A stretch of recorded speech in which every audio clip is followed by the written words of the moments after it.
Alright, there we go. Pending no more interruptions here, everything's set up properly. Alright. Hey Barb, you there? I'm sorry for making you wait, buddy. No, it's all good, buddy. Just getting my controls unsticky here, hitting P and J to activate them tracers as I traditionally do. And let's see, you just got disconnected from the server. Very cool. Okay, gonna go to my BRB screen. There wasn't any AFK, any specific message there on why, it just happened. So, hey, as soon as I start, you get kicked. I guess, I don't know. Well, I think it might have been because I have your chat up, so when you started to stream, that came up. So maybe that spiked. Maybe we overloaded your network, and BattleEye kicked you off thinking it was something spoopy. To overload me. There's a joke in there. I'm not gonna make it though. Anyway, so we have an interesting concept in this mission. Yes, they're doing this off of the Rhodesian Bush War. Well, that as far as whatchamacallit, the setting. Yes, the setting is very unique. However, also the way that they've made this mission is pretty unique because it's even 50-50. I think how it's split up, Green 4 has like 3 or 4 extra people, but they've given the attacking Blue 4 team the advantage through technology rather than numbers. Green 4 only have 2 UAZ dishcoms, a couple dishcom statics, and a bunch of trucks. Meanwhile, Blue 4 has 2 Hueys, 2 BRDMs.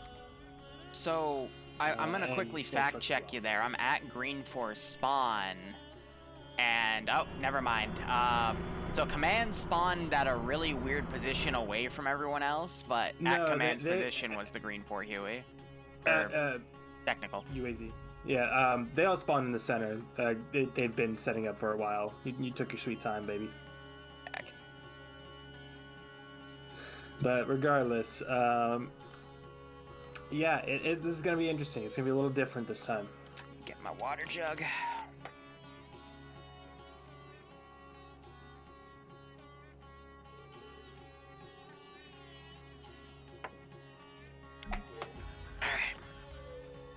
So, we started people with mismatching PBOs. That's all. Yeah, Maverick's getting in and out. He's got something weird on his graph kicking him out.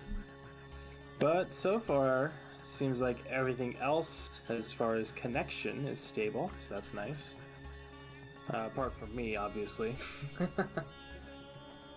Yeah. So I think this center town, where everyone's still getting stuff organized, I think that's a decent defensive position. I was mentioning just to myself in my stream, the eastern area, it's in a bit of a basin. It's kind of surrounded by hills for the most part, which I'm not sure if that by itself is an advantage or a disadvantage, but all the foliage blocking the sight lines, I think that actually is going to lead to this eastern area being not a great place to defend. Team 6 now. So this is the what you western guys one, are I'd doing say while I there's a still bit more have to to work with there. Yes, Barbarian. A couple more 2-story buildings and more walled areas to work with. But yeah, I wouldn't be too terribly surprised if they consolidated the middle and had just scouting forces off to the auxiliary objectives. Well, let's talk equipment, and then we'll talk gear, and then let's talk the AOs. Does that sound good? No. Sure. Alright, so managed to watch another I'm going to start with Green 4 here, because Green 4, I think, gear-wise, has the better weaponry. It's a bit of a mirror match. I'm seeing for both the marksman and their machine gun teams, it's a SVD and PKP split. Machine guns, it's PKM, and we've got the Green 4 guys' main rifle being AKM. So 30-round magazines, a little bit hard on the recoil, but it's, controllable. And then standard RPG 32s, and then both MAT teams on either side have an RPG 7.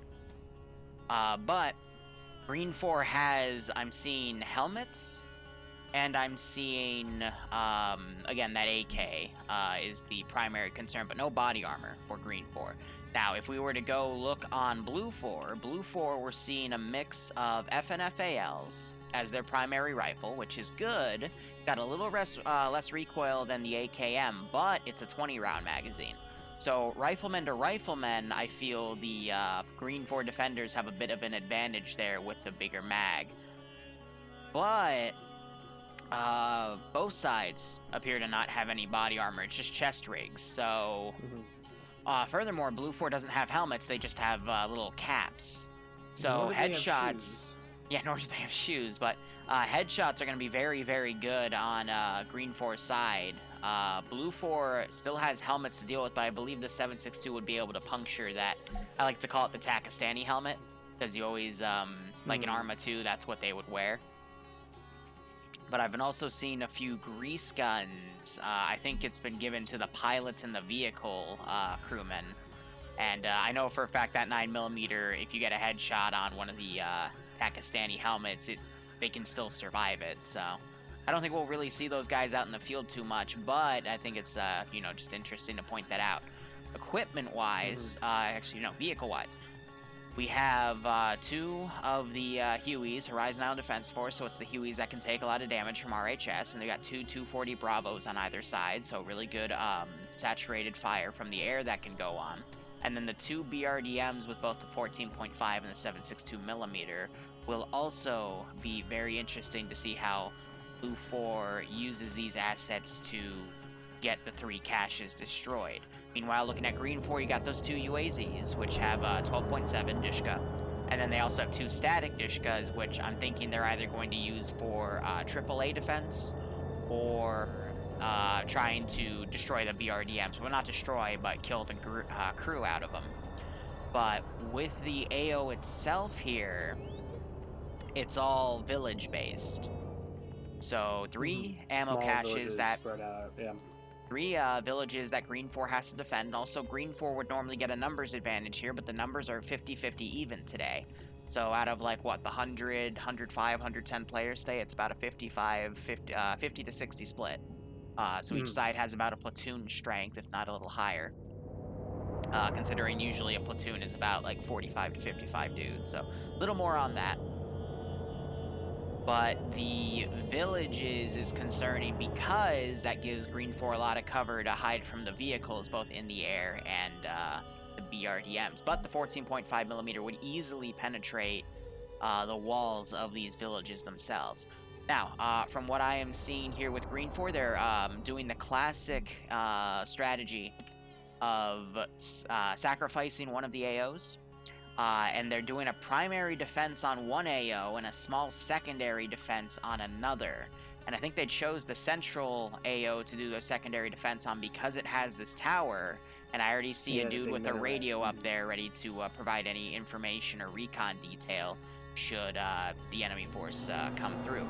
I'm also seeing Green 4 building up some fortifications along, they're making little cops around this one cache to kind of spread themselves out. The issue with that is going to be if Blue 4 can utilize their air power to suppress these cops and get a few free kills, or at the very least just suppress the position to allow Blue 4 to push in without being molested from said cops.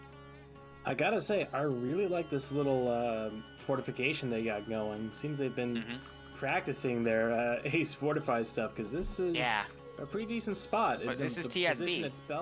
Yeah, these are the TSB guys. So Ursus, Reaper, Devincer, Moxie, like, these are veterans. These guys have been playing Arma for years and years.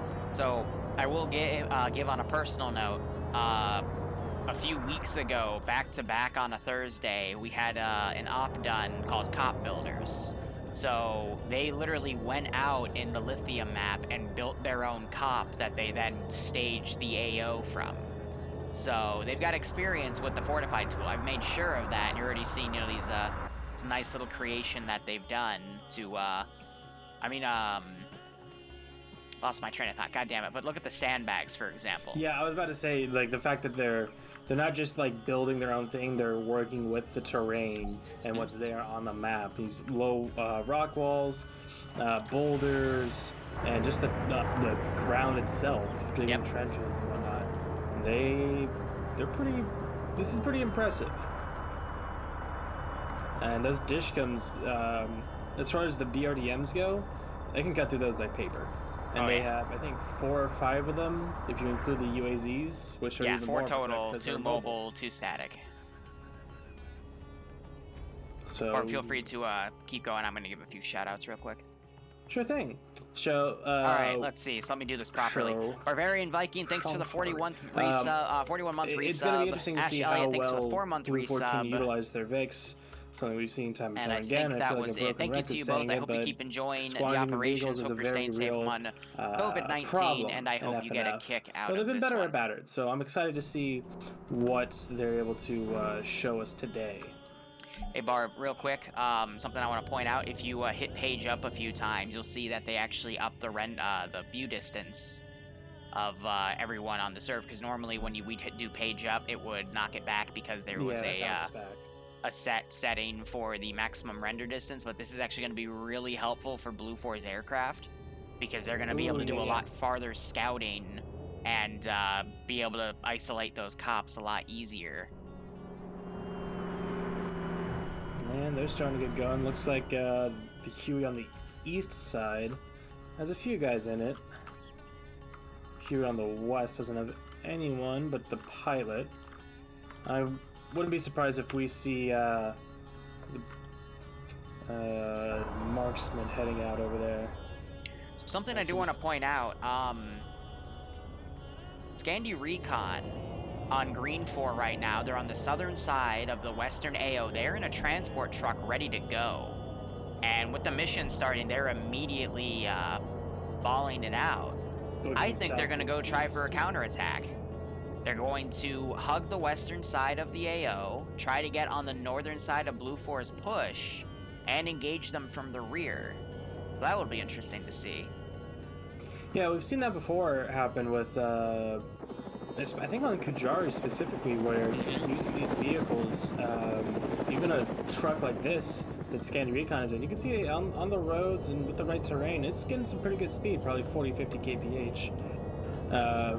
So you can get some pretty good mobility through these rolling hills. You can kind of hide between them in certain cases, but for the most part, it's mobility that's going to be the key factor here, and they have that.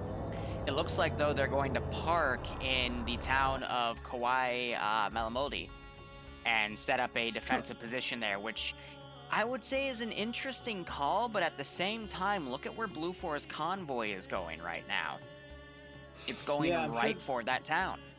I'm sure that they were just sent out there as an early warning thing, but it's going to be very, very good timing as the Huey. I think, them actually just had eyes on it. Yeah, both Hueys were originally going straight to the AO, and then they banked off to the west. I think Green 4 caught eyes on both of those positions. We already see one of the Vics, Justin. Yeah, Finn on top of the truck with that long range. I'm pretty sure he has... Yeah, they've got eyes on those Hueys. They're looking at them just binoculars. They see him. Salty pulling out the RPG. He's looking to get a lucky shot. At the height that closer Huey is, there's no way he would make a hit. The round would detonate before it came close.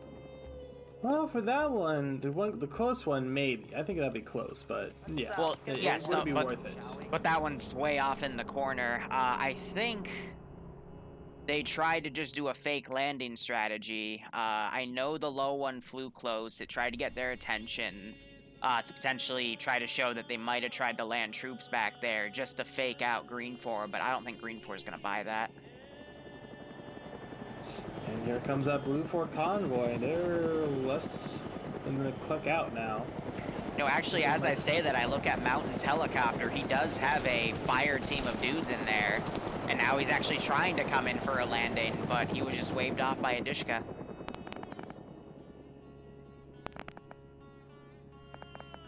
And here comes that 240 raining down. I guess they got eyes on Scandi Recon in the town. You are correct. They are firing right at Scandi Recon's vehicle, and a little in front of it where Scandi's troops are. None of those shots are landing, but it is definitely scaring the crap out of him. Actually, I stand corrected. Yanni got hit, but he is still up and moving. We can see the blood splatter on the floor. Meanwhile, the... Nope, that's two different machine guns firing up at the Huey, but I don't think the Huey's close enough to see where those machine guns are originating, but we have Blue 4 starting to break off its force. It's going to possibly go for a northern-southern pincer maneuver on the farthest eastern objective. BRDMs are heading on the northern side of it, but they are loaded just with crew. And I think they're going to just be a support fire element to the north to try to have the main infantry force come in from the west and the south, but it's still a little too early to call this. However, we are seeing transport... Yep, go ahead. Well, I was just going to say exactly what you were. AIM Muniz and Indigo Fox coming in with those Urals on the eastern side of Malumdi. Right, Nemesis has a PKP ready for him. And he's going to start hearing them any second now. Yeah, his group's being engaged by the helicopter. Nemesis has turned towards it. He's probably calling it out now as they take a little gas break and should be heading on foot now. So we just had 14 guys dismount at the gas station. There could potentially be another 4 guys dismount. This is First Platoon's team as well as the Commander's team.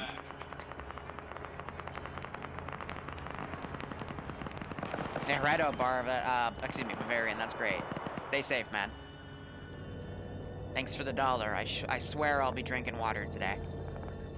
I will say, I am really happy with the helicopter that's flying over Scandi Recon right now. They're doing a really good job suppressing Scandi's position and at least making them think about the chopper up there. Meanwhile, we've got Green 4. That far northeastern team is actually starting to shoot at a Blue 4 truck that's dismounted. We see a few Green 4 guys that have taken hits. The gun car is going to be pulled up a little bit, but Blue 4 is pretty much pinned down behind some rocks here. Try to pop smoke and give himself some concealment, but no deaths yet. The spot where they got out is working against them, as I just see one Blue 4 go down. Thought I saw an arrow disappear. Yep, you probably saw Danzer is dead in a truck further up to the north. Interesting. Yeah, Dingo has a smoke grenade.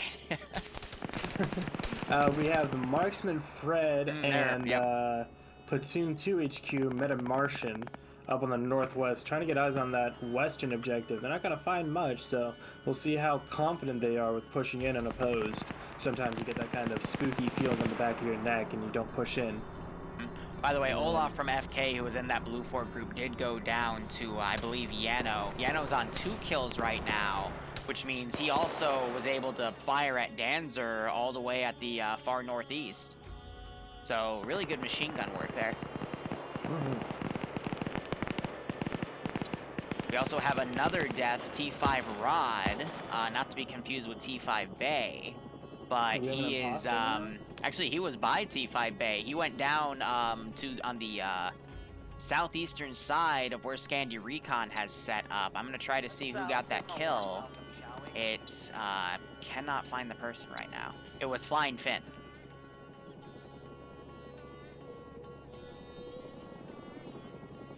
I'm gonna be honest, fighting Scandi Recon in a town is a very bad idea. Also, we have Blue 4 shooting at their own guys. That would be mass engaging the Delta 2 team with a machine gun. But Scandi Recon, as I was saying, has a very nasty reputation in Friday Night Fights as being the team that no one wants to fight. Yeah, that helicopter just did a really low pass on that UAZ. And sounded like something got hit on it. I think it's going... It's going down. Engine's out. Mountain's trying to save it. Yeah, he's trying to slow down the airspeed. Oh, but he hits the tail on the back of the hill. Oh, and then it's a rock. Ooh, that might be it for Mountain. And that's what we've seen. Okay. I'm not gonna lie, I got really confused there because Larry just gave me 100. You know how it makes the explosion sound effect when it's a high donation like that? I got super confused. I'm like, that's not the right explosion sound. What the hell? And you start hearing your own and voice. I start hearing my laugh. Yeah. I'm like, what just happened? Shout out to Larry. But Larry, thanks for the 100. Perfect timing. I agree. Mountain gets out. What mystery, by the way? Looks like still in there, burning alive. But Yeah, flew way too low, and that UAZ did Ooh. some real damage on the Dishcom. Yeah, got a lucky engine hit. Mountain tried to auto-rotate it out, but he came too hard on the side of a hill, and his tail rotor smacked on the back side of that hill, which was pretty much a guaranteed kill for the vehicle, unfortunately. I believe that was Buckets that got the kill. Yeah, those Buckets that had the officially got the kill for. Actually, no, because both of them just got out. I don't know. So I wanna point this out real quick, and it's gonna change any second. But Green 4 has no deaths right now, but Blue 4 has lost at least 5 or 6 people. And as I said, that Infidel just died. So, but they just killed like 2 more dudes. So since this is an even numbers fight, if Green 4 were to just trade evenly for the rest of this, they'd win it by proxy. It is good to note, though, that, you know, they have some of the strongest players with Scandi Recon fighting the majority of Blue 4's infantry at the moment. And you also got to consider this is a time game, too. So we're at nearly 25 minutes right now. Green Thumb just went up and double-tapped Infidel to make sure he was dead, but he gave away his position, and Nemesis is coming up. Yeah, oh, but Nemesis and both Green Thumb turned away from each other at the last second, didn't spot each other. Yeah, that was very strange how he went out there and dumped 10 rounds into his head. I'm sure. Well, I mean, if you were a Blue 4 guy, knowing that you're fighting Scandi Recon, I think you'd want to make sure they were dead too.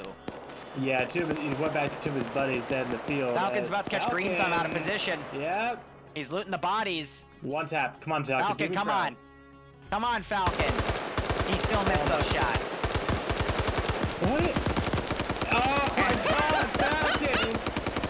Fucking took a bullet to the brain as he went inside, tumbling down the stairs. Oh my gosh. So I will attest personally for Falcon. You have to remember he has a really shitty computer right now, and he's getting the new one within a month. So he was taking a while, literally just to compensate for the 10 frames he gets in armor right now. But he just went full auto. Oh man. It's okay. I swear he will get better maybe when he gets his new computer. Also, Logan's with Scandi Recon, which I find kind of hilarious. Ooh, nice. Yeah, once Falcon gets that computer, he was not going to have any more excuses. Yeah, right. By the way, Blue 4 BRDMs are starting to close into the south. One of them is about to push up in front of the Green 4 OP. None of these Green 4 guys have any AT, though, but they don't have any sightlines on the BRDM. The BRDM might spot them first. They have the UAZ. BRDM gun looks the other way, though. Oh, fuck. They do have the UAZ, and they're ordering the UAZ to now come up to possibly engage that BRDM. No, they don't know. They don't know it's there. Blue 4, they're still looking east. BRDM, though, is now turning up to look at that position. Emil probably just spot. No, he did not. Wow. So BRDM now firing, getting some shots, but one was a hit, but it wasn't a kill. I just thought I saw someone take a high caliber round there, but I guess not. And now the the Dishka is driving up to try to find a shot on the BRDM, but it's pulling away. Just in time too. So by the way, update: Flying Finn is also dead. I don't know what got him. He might have gotten shot through the rooftop by the helicopter. Let me see. I shall investigate. Also, BRDM's picked up the other helicopter crew. I see Mountain in that BRDM right now. But I don't see any kills on the Huey, so... Yeah, no kills on the Huey, so I don't think that was it. BRDM now on the north side of Scandi, just kind of contemplating what to do next. A little bit of fog appearing on the map, by the way. Yeah, I thought I saw that too. Interesting, fog in a desert. It's possible. It's actually more often than you'd think. It's just it's not fog. It's just a little bit of like morning mist, you know? Morning mist at 3 in the afternoon. Gotcha. Yes, because that makes total sense, right? Now, time-wise, but yeah, we've got about 33 minutes and counting on this. Green 4's done a really good job. If they can maintain control of the town they're in via Scandi Recon and then hold the first AO really well, they could win this out to time, but Blue 4 could also easily come back and take this. Patriot doing a really good job with that other Huey to keep Green 4 suppressed. And also, Green 4 is only down to like 5 dudes left here. We got Nemesis still up, got Yanni. Infidel, oh yeah, Infidel died on the rooftop right there.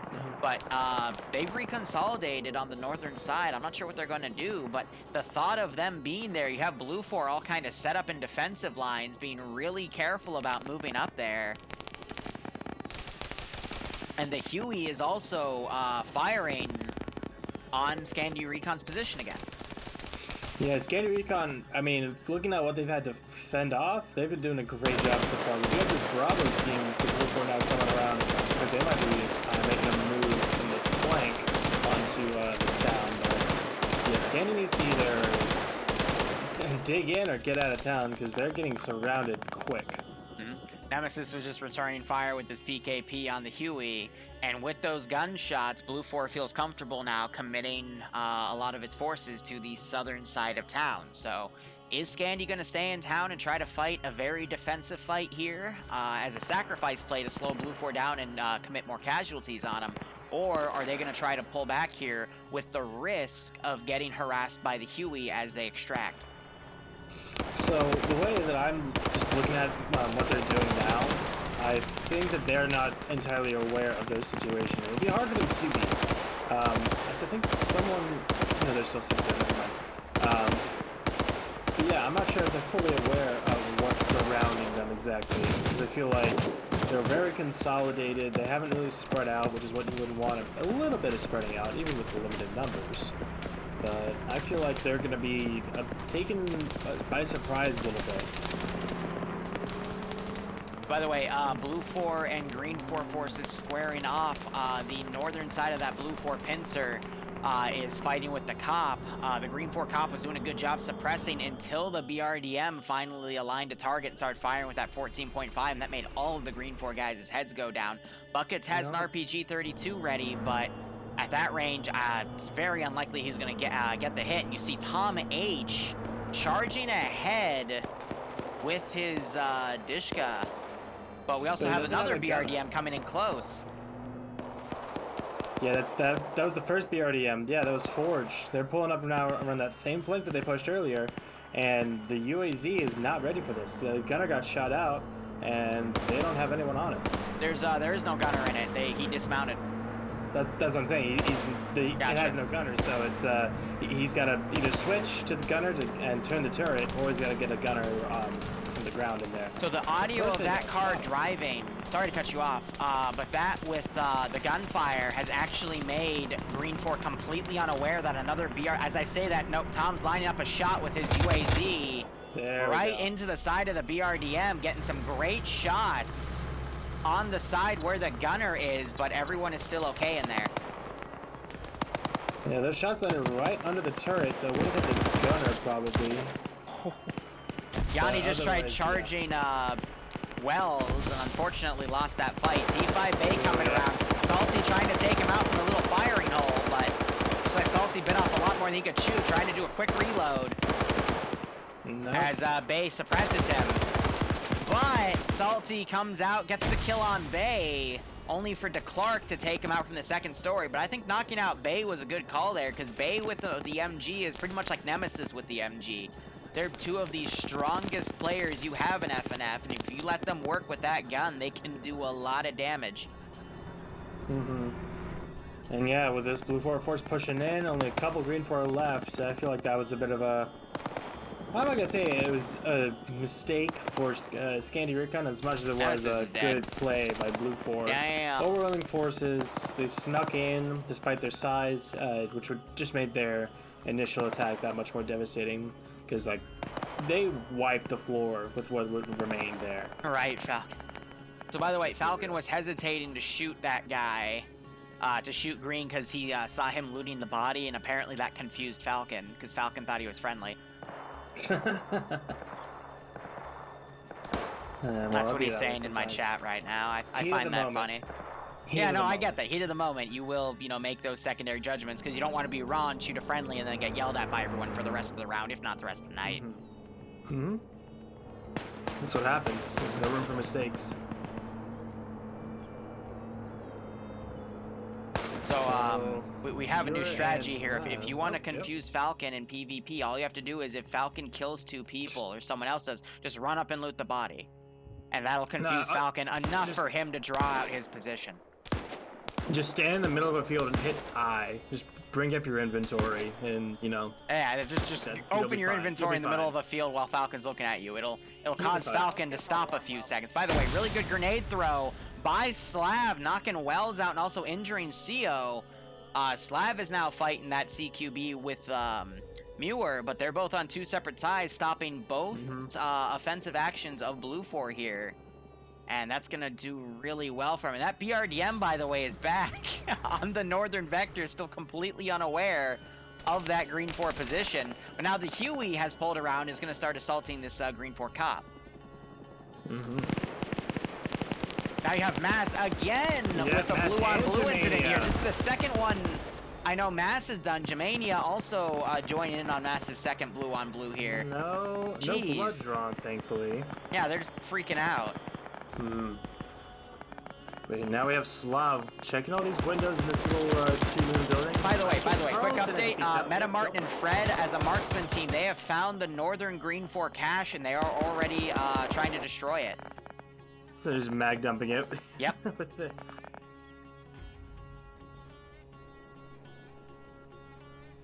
So you got Slav hiding in a corner, but he's using the little shooter holes of the building to try to see if Blue 4 will come out in that direction. Meanwhile, Blue 4 is trying to grenade their positions. This is round 1 of the night, even. Oh, we have Severe here, too. By the way, we have shots on there. Go ahead. We have a dead Blue 4 guy bleeding out, part of H1. I think he might have been with... No, Mountain's in the other Huey. What the heck? I think Mountain's gunner or co-pilot, Denaldo, he's randomly bleeding out to the north. Then you also have Sideways randomly bleeding out in the green 4 AO. We're just having people falling over and dying, and I don't know why. Mass. I'm finally getting Muir. I've thought about it too much, and now I can't pronounce it at all. But they're down in the second story there, taken out by Mass, and probably won't be waking up, as Slav is the lone survivor now. Nope, Moir's back up. Charting their fire immediately quick. gets shot to ship by Jonathan, and Freddy gets the double tap. Not coming back up now. Slav's tossing grenades, thinking they're closer than they are. Might be doing a lot of voice comm, sounding really close. But this is very, very tight quarters here now for Slav. A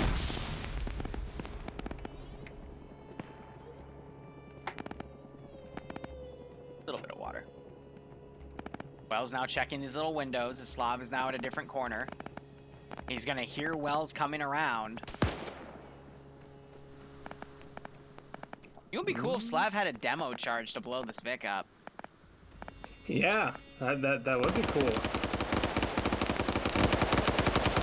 know, Tarnfolk mag dumping up where Navy is, because that's where the previous guy was. Oh, Nielsen coming around on the building. Yeah. They cleared the left one. Now they cleared the right one. Slav tries to strike quick. And they trade, but Nielsen could be brought back up with a medic. Oof. Yeah, Nielsen will probably get back up. Slav goes down to that 7.62 NATO, and that's all she wrote. So Denaldo woke back up. He's got a handgun out, and he's just walking around.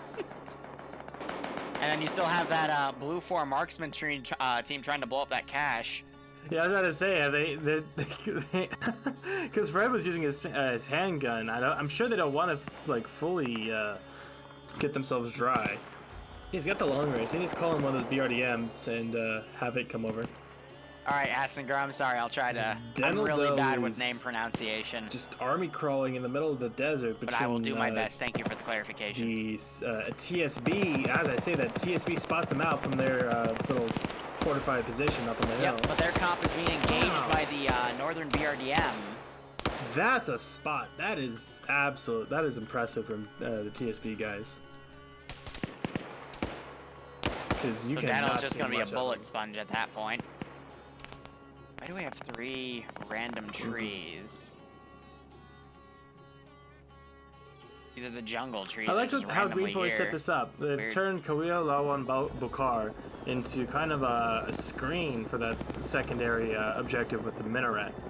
So by having their defense up front, and it's just mainly worked out with the main blue 4 push. If they had come from the northwest, then they wouldn't have.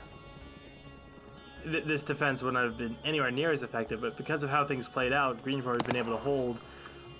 They've been able to hold 2 objectives by only holding 1. By the way, Dishka Static on the Green 4 fortified objective is firing up at a helicopter. TSB just tried to use their AT RPG-32 to take down the BRDM, but they were short. And now the BRDM is just circling that position, engaging. But unfortunately, the BRDM pushed right in front of the Static 50, 12.7 they put up there. Gunner is down. And we have the other BRDM destroyed by Bargrin and Buckets. Buckets had the other RPG-32, and you see it down next to him. So they went up on foot to take out this BRDM that was spotting targets on that other cop position that TSB had. So, and just like that, Blue 4's technological advantage has been all but nullified. That's 1 BRDM and 1 Huey down. Second Huey's still up. I wouldn't say nullified. It's still halved, and there's a lot they can still do with those 2 assets. But what I am happy about is Blue 4 has used their assets a little better this round. Normally, you would see the BRDM just charge right in and get killed, similar to what Bassbeard and the other one did, except they got lucky in the fact that that other AT thing missed. But the other BRDM was doing its best to keep itself away from the independent positions it knew about and engage them from range, but unfortunately, since they're all locked to first person, and you can tell based on the angle of the BRDM compared to where that AT came from, which I'm trying to find out, yeah, it was literally right behind them in their blind spot.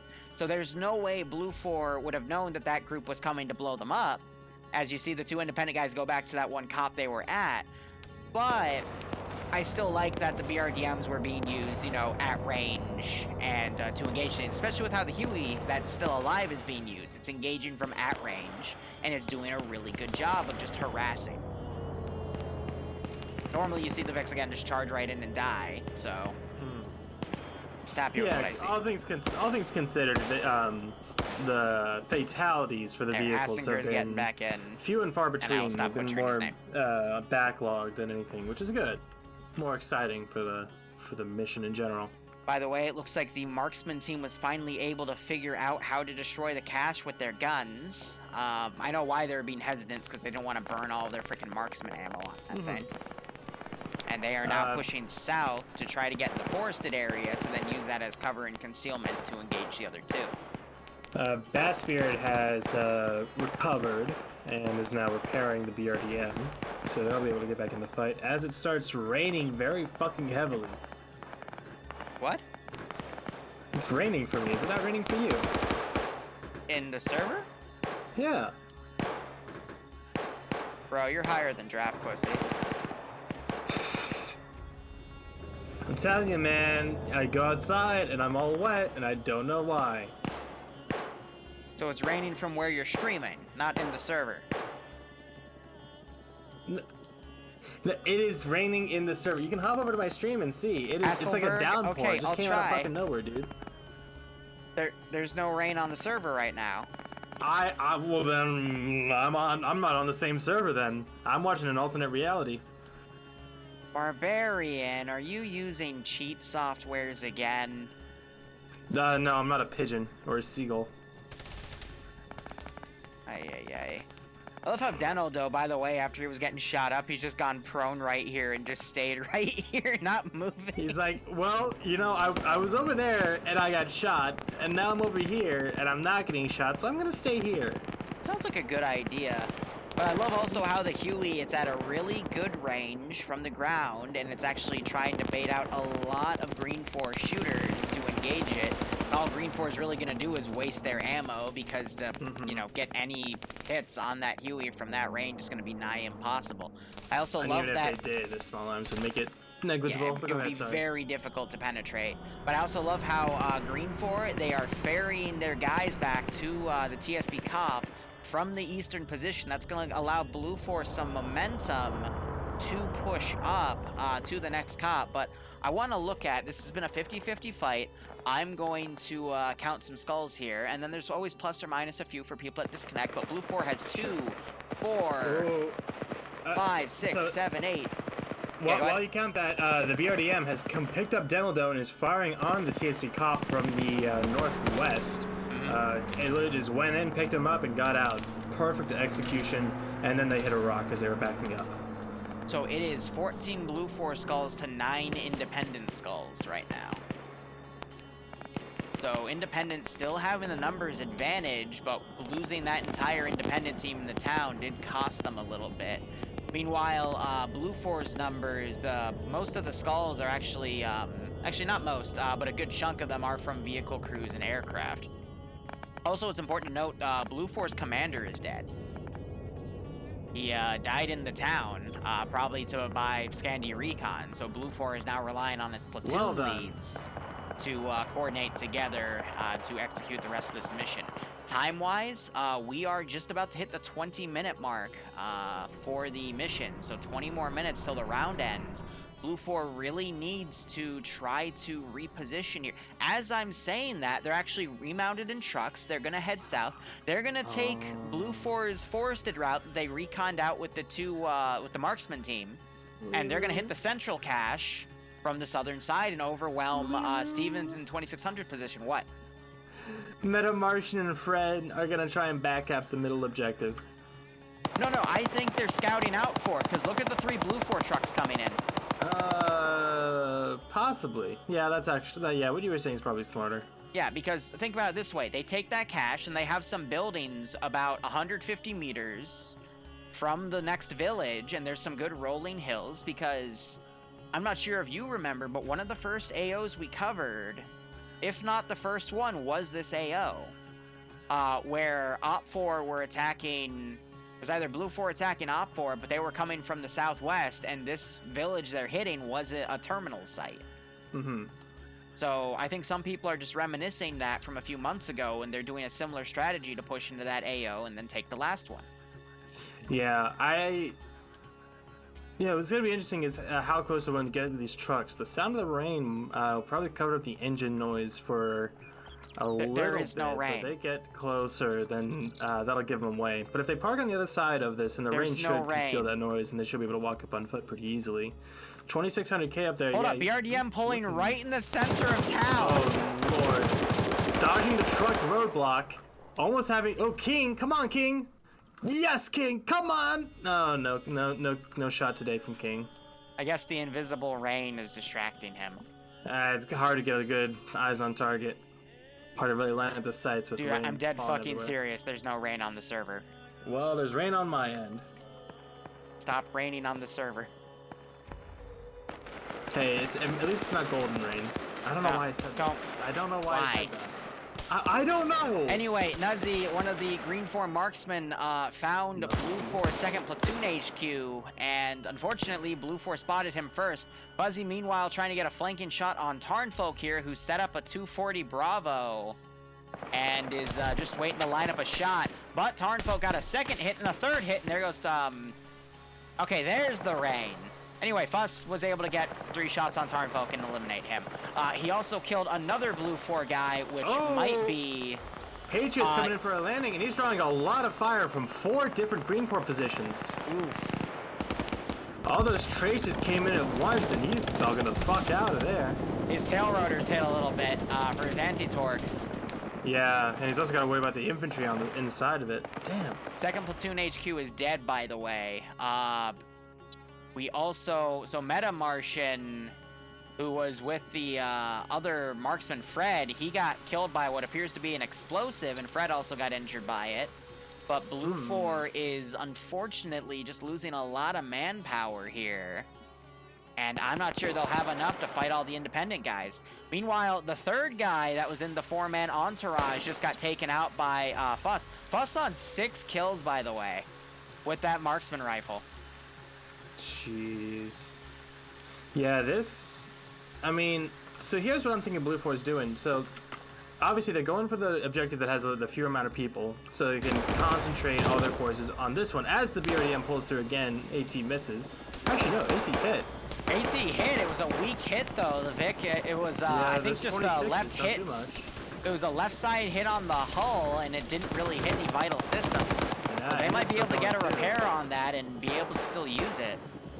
Well, they need to stop doing that because they need to conserve their forces for the final objective. As 2600 comes around and takes out Fred, that's going to be the end of that two-man buddy team. Yeah, they... And 2600 took Fred's marksman rifle and is now shooting him in the front of the, excuse me, the back of the head to make sure he stays dead.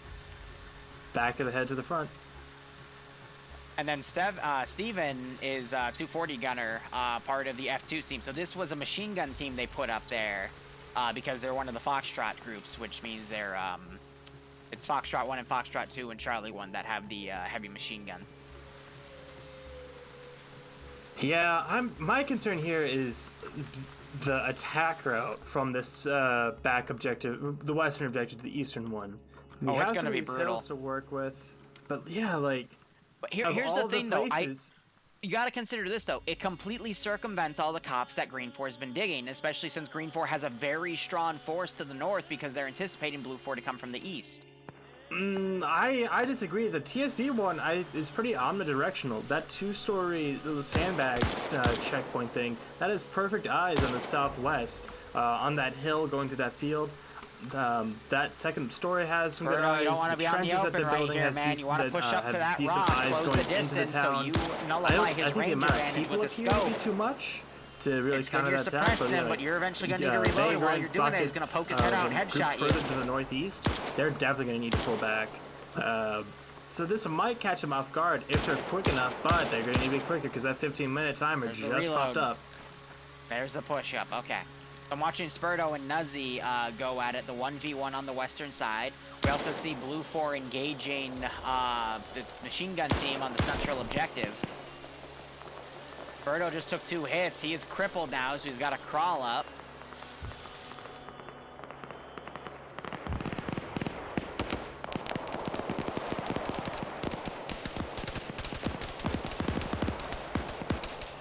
Yeah, pretty good attack line coming in from Blue 4 here. Really 2600's dead, actually. He fought out with Pepit. Dreams pushed down there to assist them. Went from 2800 down to 0. Funny. And we'll see if they can get up combat engineer or something, because the longer they take at this objective, see who wins the that more fight. time Green 4's going to have to I reorganize their forces. We're already having vagrants team moving around. Don't know if they're exactly where they're going. But there's Steven using the hole in the Minaret tower to suppress the northwestern push. Knocks out Carlson. Managed to put some shots at CO, who has now bipoded his gun and is trying to line up a shot, but the smokes are in the way.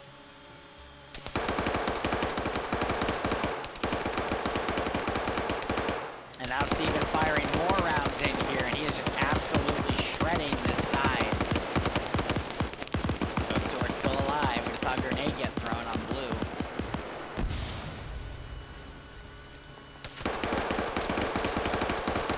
More grenades being popped in this compound. Another grenade popped. I'm also staring from the main fight. I'm looking up to keep seeing the green and blue symbol in the far back of that rifleman versus the marksman.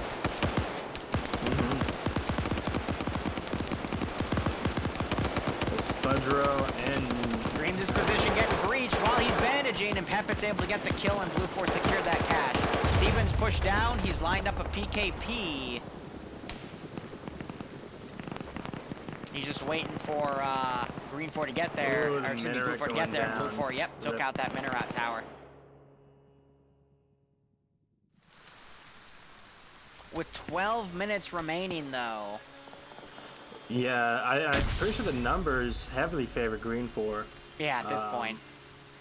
Yeah, I think as far as balancing, I think Blue 4 needed some more muscle to move around than just 2 BRDMs. I'm not sure what exactly, because like I don't know, maybe a BMP-1 or something. Something not like too devastating, but like with how, I don't know. It's hard to say because of Hold up. PvP like this. Perm came up on the wreckage of the Minaret, poked his head over, and got a perfect shot on the machine gunner still in here and just tapped him once in the back of the head.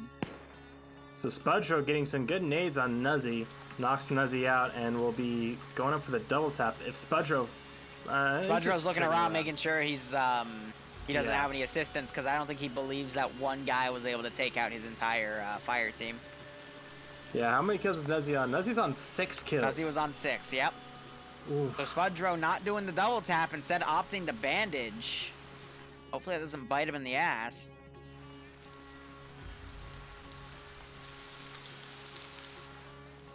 Now, Blue 4 is going to be able to demo that cache, but with 11 minutes remaining, they still have a Huey, they still have a BRDM. But I don't know, just with Independent sheer number advantage right now, it's going to be a very tough uphill battle. Now, I will say, Independent haven't done much to readjust. Vagrant's team has moved even further away to the east. They might have heard those shots from Spudbro and kind of pulled away down there, but other than that, I'm not sure exactly why they haven't pushed in further. And I will say, southeast or southwestern group. Yeah. So that southwestern group had a few guys, but unfortunately some were taken out. Two specifically, our core came up and flanked it with a marksman rifle. So that has left STS to be alone in there. He's taken the PKP. Now, I'm not sure if he's going to hear the BRDM pulling around, but with Independent all looking up and aiming for that helicopter, that's going to leave Blue for a lot of room to, again, sneak that BRDM in and try to engage some infantry close. I'm looking around for more AT. We have another RPG-26 on Sideways, who's on a roof looking around. Let's see if we got anything more, because I don't think they even have GLs to really deal with it. They just have the UAZ. Fuck's sake, TSB. And that one RPG-26. Husky has another RPG-26, so that's 2 rockets. But that's really all I'm seeing. So TSB, they were all looking at the north. No one was pulling rear security, so they didn't see the BRDM pulling up on them. Thankfully, it doesn't punish them too much. Arbor coming up on STS, gets STS, gets the kill. That's that hill position. That's a nice little vagina trench there that he's going to be able to take over and nestle himself inside of. Yep, so he's got his marksman rifle and he's got a PKM, but being up there as a marksman, he's going to have a lot of shots of opportunity on the cop to the northeast. And honestly, this is a play that Blue 4 is going to need, but our core immediately took some fire by the Platoon 1 HQ group of Severe and Dusty, and they're now pulling back to try to get some concealment from that cop position itself. So meanwhile, Huey has landed. Denaldo putting a lot of shots in the anti-torque. I think Blue 4 is going to try to go all in here.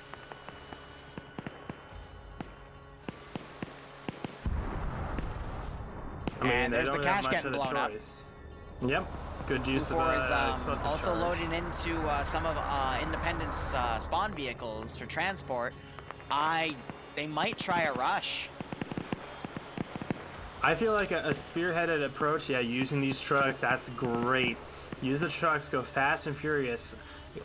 We've already seen the BRDM moving, just doing these thunder runs through town and getting away relatively unscathed. Mainly they're thinking because of the unscathed of the BRDM, they're thinking that maybe a thunder run might be the best approach, but Independent does have good 360 here, and now that Blue 4 doesn't have that chopper flying up to distract Independent, I think they're going to be very, and when I say they, I mean Blue 4 is going to be very unprepared when this thunder run blows up in their face. I didn't even notice that the other helicopter went down. It didn't go down. They landed and then shot the tail rotor out themselves because they're pushing in, because it's 7.5 minutes left. They're going all in.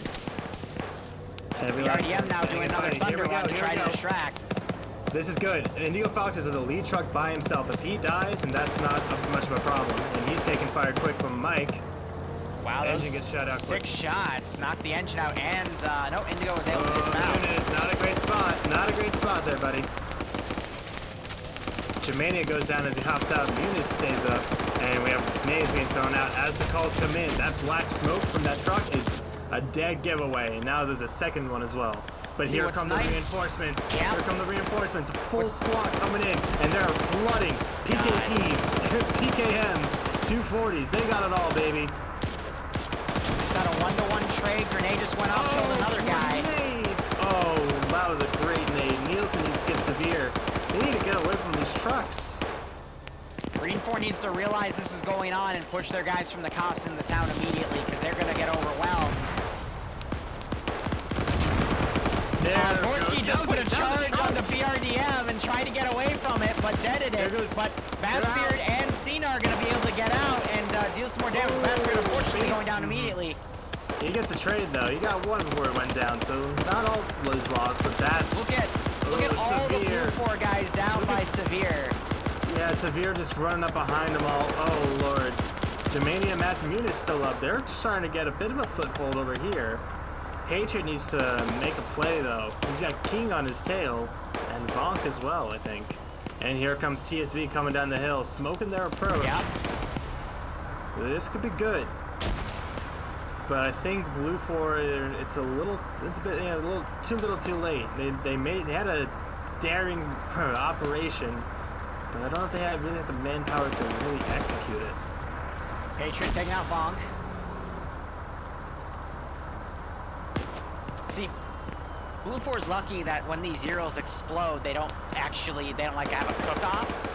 Because if that one Euro cooked off, it would have killed another 3 or 4 Blue 4 guys, and we'd be probably seeing a lot less Blue 4 in this compound.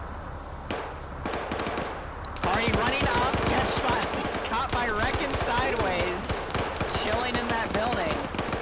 And now Moxie's got an angle on Germania and Freddy. Freddy tries to return fire, but a machine gun rips him in twain.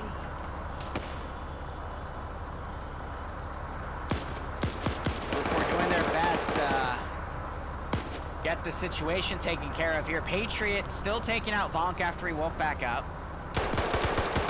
Getting some double tap here. Nice. Also, it's important to note, he picked up an AK too to confuse their weapon PID. Flux just saw Patriot go up there. Patriot also probably just saw him. But Flux turns the other way, thinking he was still there. Grenade also getting thrown in that building. Patriot now pulling back. I'm not sure if Clown saw him. If Patriot's able to look in the window and spot that cache, he might be able to do something. With the UAZ dishcom right there, he can pull it up to the window. He sees the... And he could back dump it, potentially get the kill, but instead he's going to climb the roof right behind Flux! Manages to get the breach kill. It's up to Pierce now to defend. He gets Yanni, and Pierce doesn't know what's going on. Pierce has no idea what's going on. He just completely let him go. What? And there he is. He's got the cache all to himself. He needs to double tap Galil and double tap Pierce.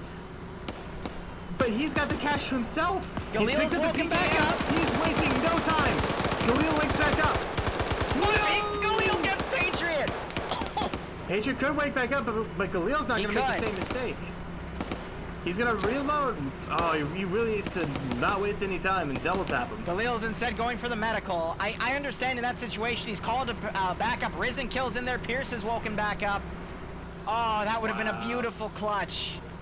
Oh, and here comes more reinforcements with Dusty. Yeah, Patriot has him woken back up.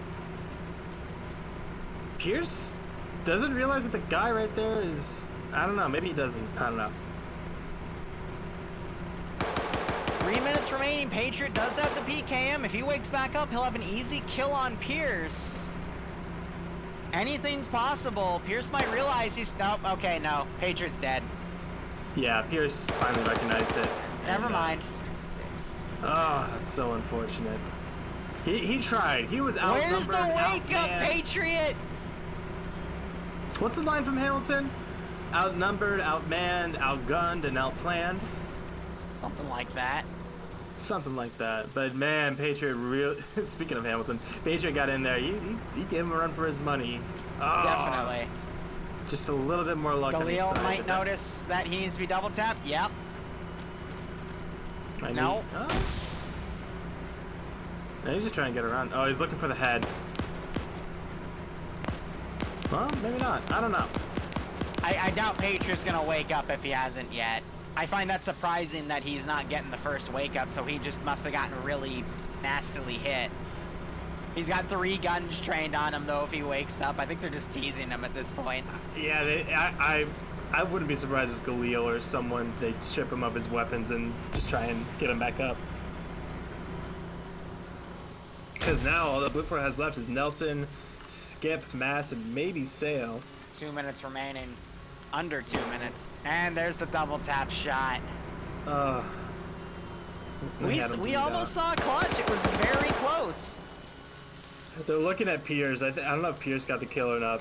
Maybe he did, but it looked like they were mad at him for like executing a person's just clinging to life that they were toying with. Take a look at Almighty Muzz to the northeast.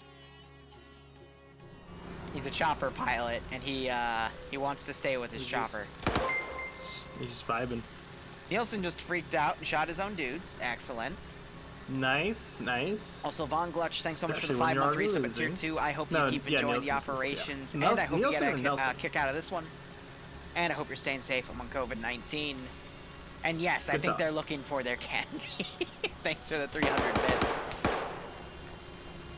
40 seconds. I think this is GG.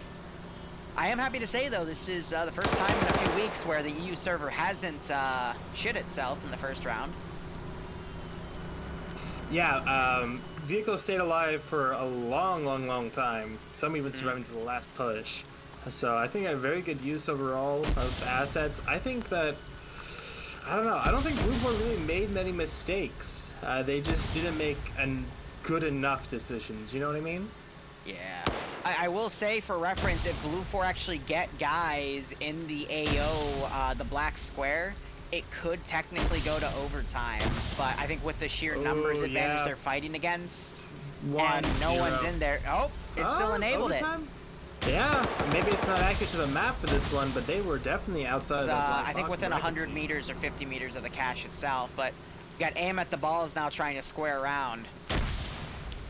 Even though we're in overtime, I don't see how Blue 4 could get up this one. They just lost the guy because aim at the balls engaged him from the rear. It's now up to CO and Skip, but I don't know. Green 4 just has too many guys across too many areas. Let a bounce back. We have Mox flanking around. He's going to get spotted by CO, though. But CO was reloading a PKP. Oh, and aim for your balls coming right behind Skip. I don't Mox is going to turn around, ducks the shot, but unfortunately still takes all the rounds to the face. Aim at the balls. Aim at the balls, aiming for Skip. Grenade gets thrown. Grenade, good. Skip goes around, though. Gets behind the wall. Very nice. CO still maneuvering. He goes right up to JY, and JY sits him down. And then Skip running out of ammo. 20 rounds compared to the 100 rounds in aim at the balls freaking box. That is all she wrote there. All right. I'd say an overall good first round. Good first round. Great hold from Green for the most part. Scandy Recon doing their part, making Blue 4 start to panic, making them do some rash decisions that ultimately whittled them down enough for Green 4 to hold till the very end. It's very well done. As we just wait for the end screen now. But yeah, apart from... There was a BRDM that died kind of early on, and the first theory was kind of squandered, maybe. But for the most part, pretty well. Pretty good use. Alright, let's hop back down. I gotta go feed my dog, so I'm just gonna leave it on open for now. Right, but I'll be back in time for the second. No, yeah, if you click away in his helicopter. Thank you, Muzz. Alright, now I'm gonna go in the lengthy process of changing all the commands. All of our hearts. So give me that 1 was a really close game, actually. My favourite moment of that round was watching Free Enemy discuss why on earth they couldn't get past the still alive body but was stuck on the stairs. And if it was a friendly or enemy. To be honest, my favourite part was when I died and looked at how many enemies we were holding off. Yeah. Okay, right, we're going to run through the numbers and we're going to get ready for round 2. So, HILF, how many have you got? We got 2 this time. Sophisticated Devils? We have 4. Task Force Griffin. Not here. FR. 2. Scandi. 7. FK. Seems like 4. 1RW. 1, 2, 3, 4, 5, 6, 7, 8, 9, 10 again, I think. 10. Yeah, 10. Legion. Excuse me. 29th. 9. Armour Finland. 1. TSB. 7. Tau. 6. AA. 7, including Bassbeard. I'm here as well, Mountain. Yeah, I counted you. Zeus Community. 7. First AA. 4. RCC. 5. Chad. 2. UPSE. 9. So, Chad, EPL. how are you guys doing? 2. That was a great first round to start EU. I'm glad Second that all the MLB. desync is over with, which is awesome. It means we can cover 3 rounds for EU again without everything Second, have breaking we like still it got did one? 2 weeks Or in a are we row. Down to none. And Cool. Are any groups who've shown up Good who were first not mentioned round. yet? 15th MEU. so we're hovering at a little above the 100 player mark. Some people have been kind of And how many washed do you out have? because of all the desync issues that One were from going on. Reddit. Lovely. It's Any going to other be about groups? an even 50v50, so Sirius platoon posted in versus chat that platoon. ML is here with 3 people, but they didn't RSVP. ML. Lovely. Thank you. 3. Perfect.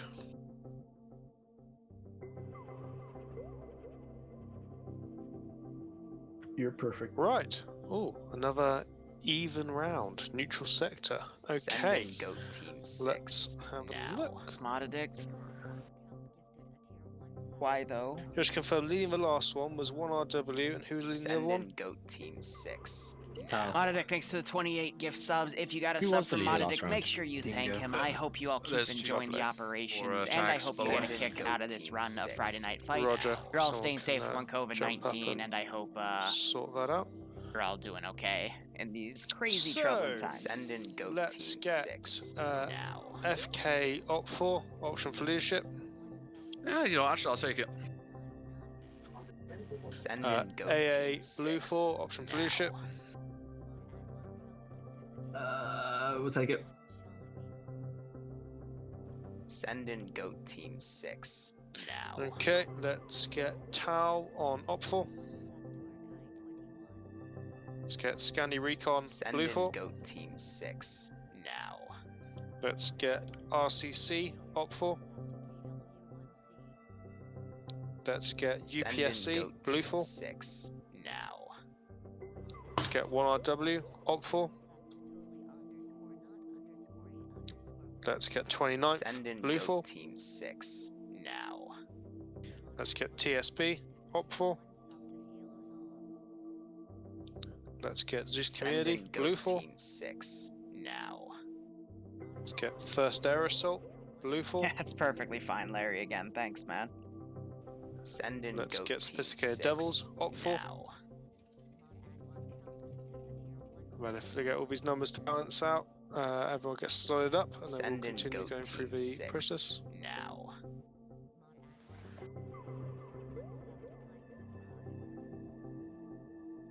Send in goat team 6 now.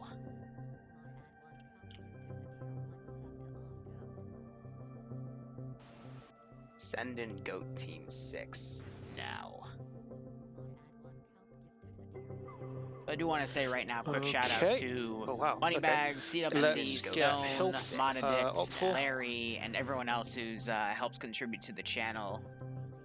It Let's really get means a FI, lot. It's Opful. helped keep me afloat, gotten me through college, and Let's get Armor Finland. all the other Opful. crazy, unexpected financial trouble I've always run into. But that's all Let's get Chad. Opful. pretty much done with, because last semester of Get college is BPL, about to be Opful. done. Not failing anything. Gonna graduate sure, again. next month. I think You next what? month. Send in goat. Alright, Sorry, so sorry. I actually don't remember, but Roger, no worries. it's a Let's virtual get 15th graduation, MEU. so it's not like I'd even Opful. attend. And then Send in goat. moving into an apartment with Bloodwayne by January, if not Let's late get December. ML. So Opful. Ooh. Okay. Thank you get to everyone slotted in that's nice and helped fast, contribute and to then this we'll go channel, through and and slot I all of hope you our keep enjoying the independent players. content. That's what I'm trying to say. Can the admin Send push in two goat team 600k now. into Bravo, please? If he jumps out and jumps back in, it should work fine. Send He's in goat actually team AFK. He's been now. not unusual for 26k. Send in goat team 6 Roger. now. If one of the admin can do that, please.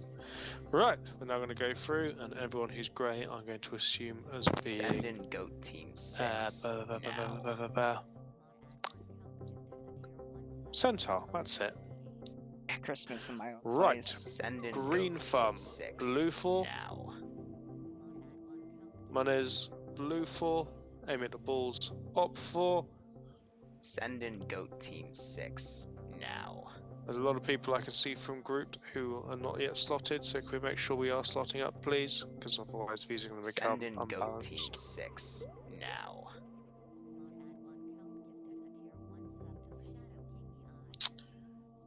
GR4V. Send in goat Blue team 4. 6 now. Harry Ord. Blue 4.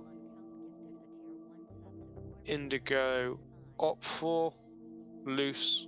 Blue 4. Misu. Blue 4. Navy. Op 4.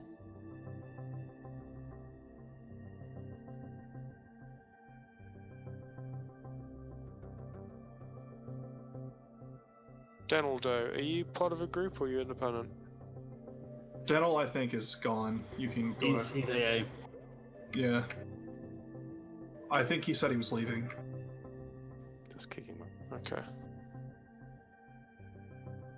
I'll probably do a little video Uh, showing the new Emil studio. You've all S, seen it from the unboxing videos, but Yeah, I'm his first hour, so just had to disconnect for a bit. you can do a Roger, showcase okay. because it's gonna have Bloodwing's game set up Gorskieski, next to Op mine. 4. Wiki, Op 4.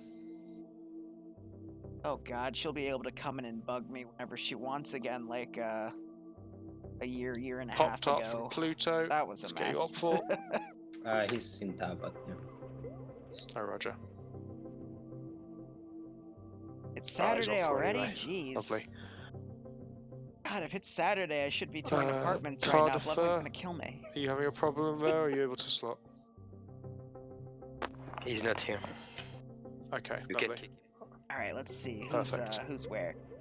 Right, Basebeard, you got Blue 1 minute. 4, Scandi Recon. Cool. For Great Lakes Logan. Mountain, you guys will take up platoon leader and medic for the golf thing. Just flip the 2 slots in your little squad. Just so radios aren't screwed. I don't think it matters as long as you're in there. Same I don't with see the T5A in second this golf round. unit. Could There. one of you take commander, please? Boston's blue 4, though. Azariah's blue 4. Just so radios aren't fucked, please. I feel like I'm speaking, but nothing's happening. It's Saturday in Australia. Yeah, then why? We hear you down at golf, and we're just trying Any to figure out updates on the U.S. Cool. election? Take I leader think slots, we all know whatever. who's going to win at this point, but Can I ask Charlie? Can you jump down to second platoon and just have one guy I as just platoon hope leader cool heads and maybe prevail marksman? and they just Just everyone fill out accepts Delta the for results and balance goes because forward currently with we've it, got 'cause lopsided for some otherwise reason. that's going to be a mess and a half. But that's all I'm going to speak about it. Other than that, it should be pretty much What good. do you want Scandi Regan to do again? Could you just jump down second platoon Yeah, and what Delta? special Just information fill out the does he leader and know marksman and exactly? Delta, just so we're more balanced on both sides of the platoons. If in it's good. So Gosh, get when I rid was of in Australia, all the they were like Charlie 23 teams. hours ahead. Other That than was, the missile guys. that was Other than that, interesting. Charlie and that lot moved down.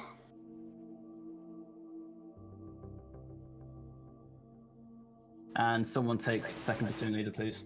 10 seconds.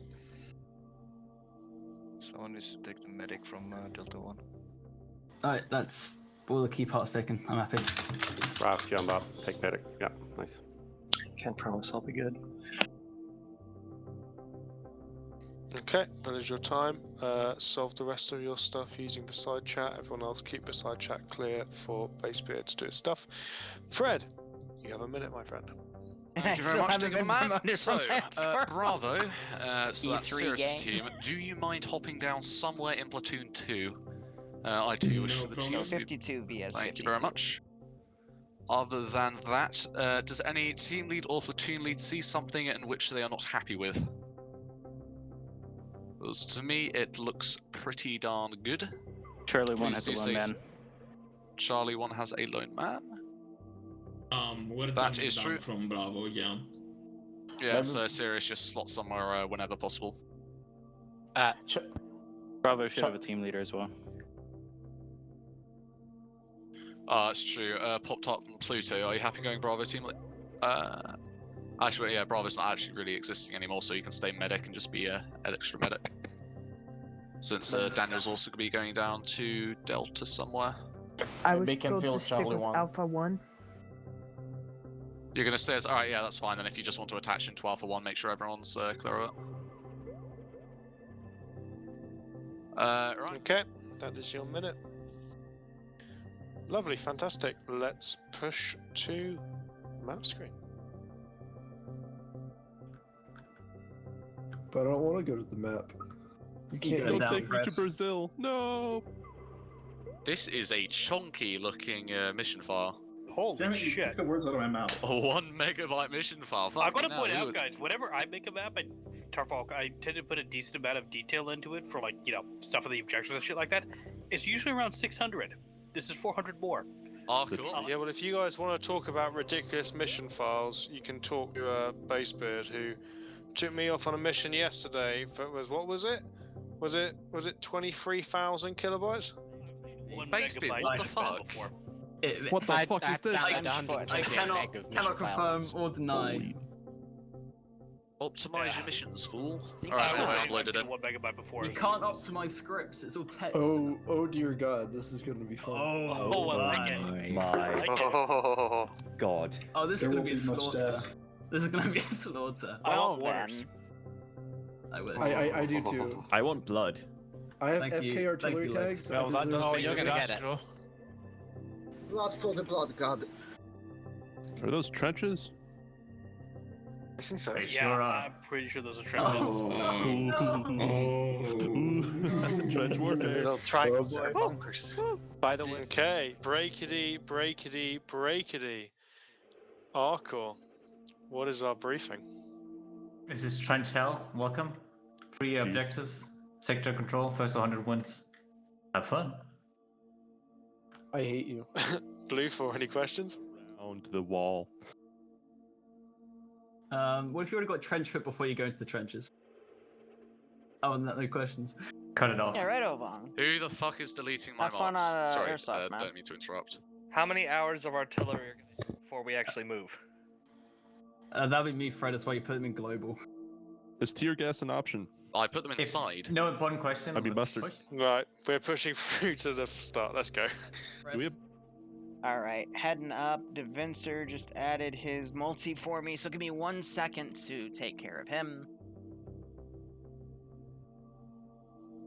And we'll have a look right at this trench network. I think Barbarian is still AFK, so we will without him. But let's hit our buttons here to make the interface pop-ups go away and whatnot. But we have Op4.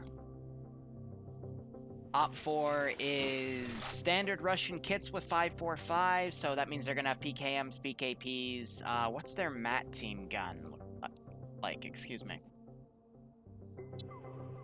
It's an RPG-32. That would make sense because they also have 2 BTR-80s. Now, it's kind of interesting that they were given BTR 80s while Blue 4 has the 1117s. I would think a BRDM is a little more even to square off against a 1117 because the 1117 has better mobility than BTR, but a BRDM is pretty even. How you doing, Barb? I'm doing alright. Dogs just took forever. So, from what I saw, sector control on Halanma. It's trench fight. Trench fight. Yep, Op 4 is standard Russian kits with 545s, BTR 80s. Blue 4 is standard US kits with 556 and 2 1117s. I was just saying how I think the Russians should have gotten BRDMs because that would have been a bit more of an even square-off choice in terms of mobility for, you know, a BRDM versus a 1117. But that's just me personally. And then both sides also get transport trucks. Yander being given the Carl Gustav. Good fucking choice there. But the Transport Vic is the armored trucks for Blue 4, and then Op 4 is the armored gas truck. So that is nice. Now let's have a look at these trenches. Oh, I'm gonna look at them all day. These are nice. Oh my! This is very nice. Oh my! So you have it's good because you have it working with the terrain itself. The terrain has these ditches and trenches almost. There's a lot of foliage in some of these trench lines. I wonder if that's going to be an issue. It almost looks like he built the trenches in line with the foliage for some parts of it, but I mean, you got Dragon's Teeth working as a tank or vehicle barrier all around. You got these big old bunkers, mounds of dirt, destroyed buildings. I mean, this is nice. Literally, the AO is just the 3 parts of the trench. Like, yes, it's great, and it doesn't really give space to go around even. It's some space. You can go about about 50 to 100 meters into the forest, depending on where you are. So that's actually a pretty good amount of space to flank around and go around the trench line instead of trying to push through. Hold on. I'm going to call this now. Both sides are going to rush. Op 4 is going to make it first, though, because they have the more direct road to give them the speed advantage. But Blue 4 might anticipate this and try to break off on a different side. But I think we're going to see a dual rush with this. I don't think we needed the 15 minutes of prep here. It's pretty obvious what's going to happen. Yeah, right? Jeez. Let me see. Just doing like some napkin geometry. Yeah, it's about 250 meters to the road from Blue 4 spawn, just heading southwest. This gives me some ideas. Yeah, that might be a bit of an issue. Now, it also depends on how ballsy Op 4 is. This is a cup dirt Are they texture. going to roll up to the fucking first trench line, dismount, and then secure as many sectors as they can? Or are they going to roll into the trenches, down the MSR, dismount from there, and just try and just beat them in a foot race? Trying to even worry about the fucking firefights that are going to happen early game. So I also want to bring up, like, AO-wise, this is really simplistic, but it's beautiful with how it was built. So simplistic is not always a bad word. Exactly.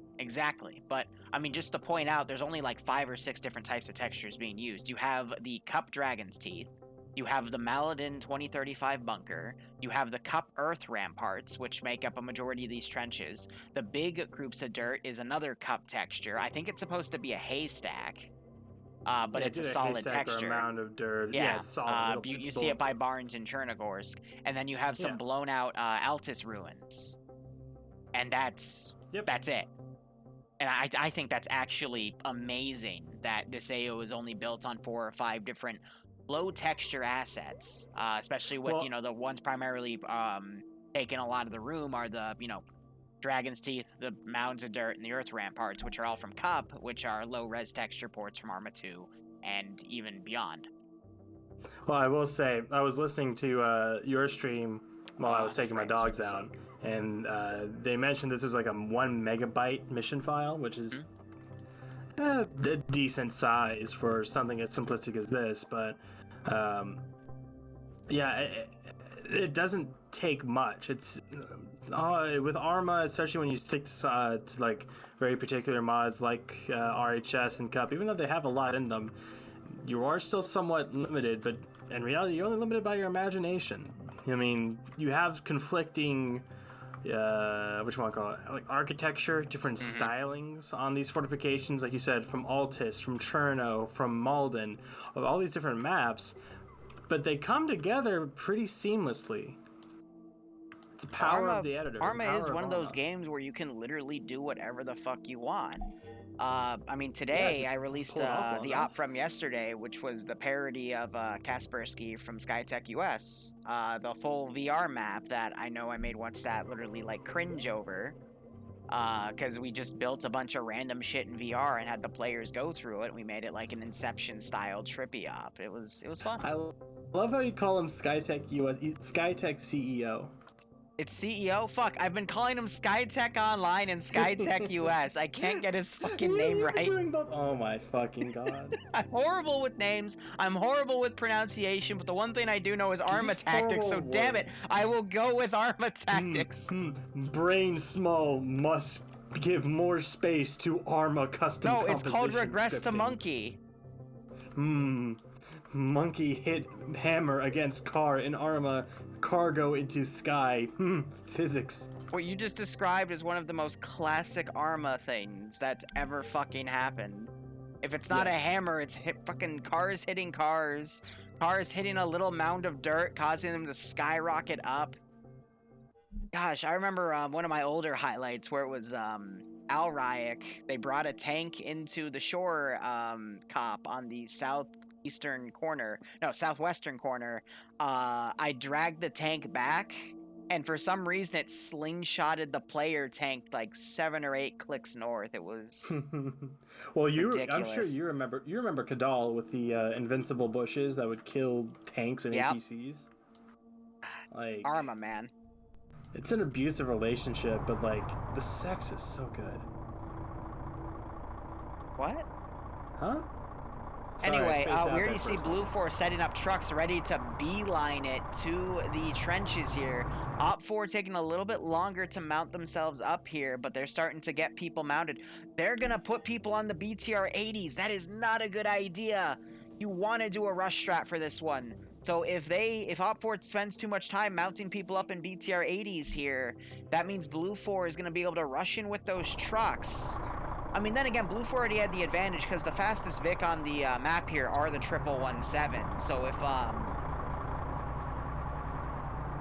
no, I just hate, absolutely hate how the BTR 80s are being used here. They should be fucking BRDMs because this is a misplay because the Op 4 commander's like, oh yeah, I can put people on those BTRs and bring them in. No, because they're fucking slower. They need to use the fucking trucks because they're quicker. Because this is literally just a rush in. Whoever gets there first and is able to fucking set up a defensive line for their enemy coming in is going to win. The secondary strategy is putting your marksmen in the, rolling hills and the tree lines on the outskirts and getting free kills and hunting the opposite marksman team. But this is literally a rush strat because all 3 AOs are in the same area and 50 people could easily hold all 3 of them from an obvious attack to the south or north. So I hope Op 4 reconsiders. And it looks like they might be, but at the same time, I'm worried. Like you said, the speed and the distance to the AOs, Red 4 is one real advantage they have right now.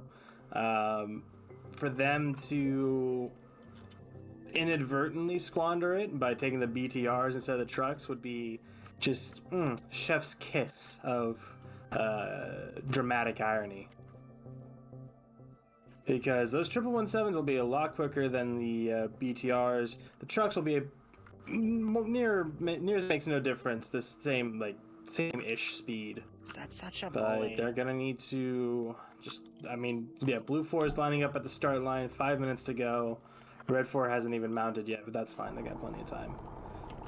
Speaking of time, in about 10 minutes, I'll have to step away for a little bit, but yeah, you're good. It hopefully won't take long. Just to let you know. D5 Bay, by the way, hopping on the server. He's playing his standard medic, and Blue 4 is ready to go. Oh yeah, they're raring to go. As Red 4, they're starting to go to those trucks. Thank God. And it's just a couple of them. We'll see if they're just looking at them, See what they got now. I see a squad fully mounted on the BTR, and that scares me. That honest to God scares me. And it's we've seen a number of times before. Like I'm trying to think of what they believe their advantage to be with the infantry riding the BTR, because with a neutral objective like this, they need to.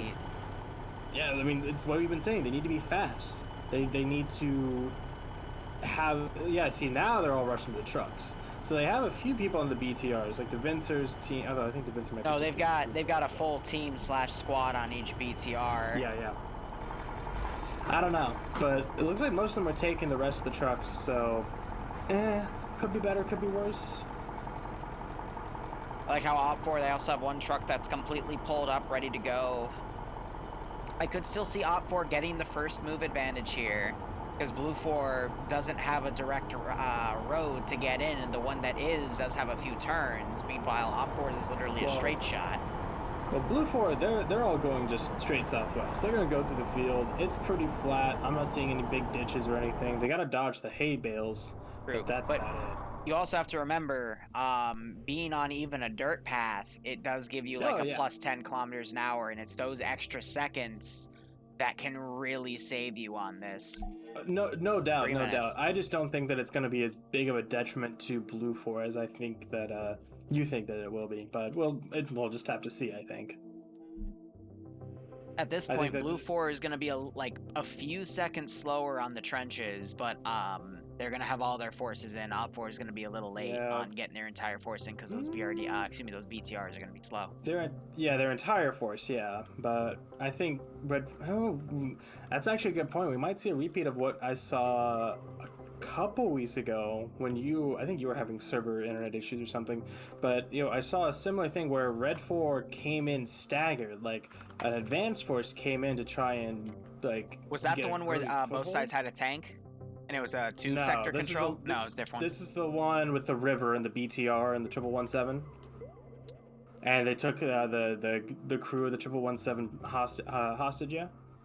Yeah, I remember that one. Yeah, that was the one where they Red 4 kind of split off and then they divided and then they got conquered instead. So we'll see what they're able to do. I don't think it's.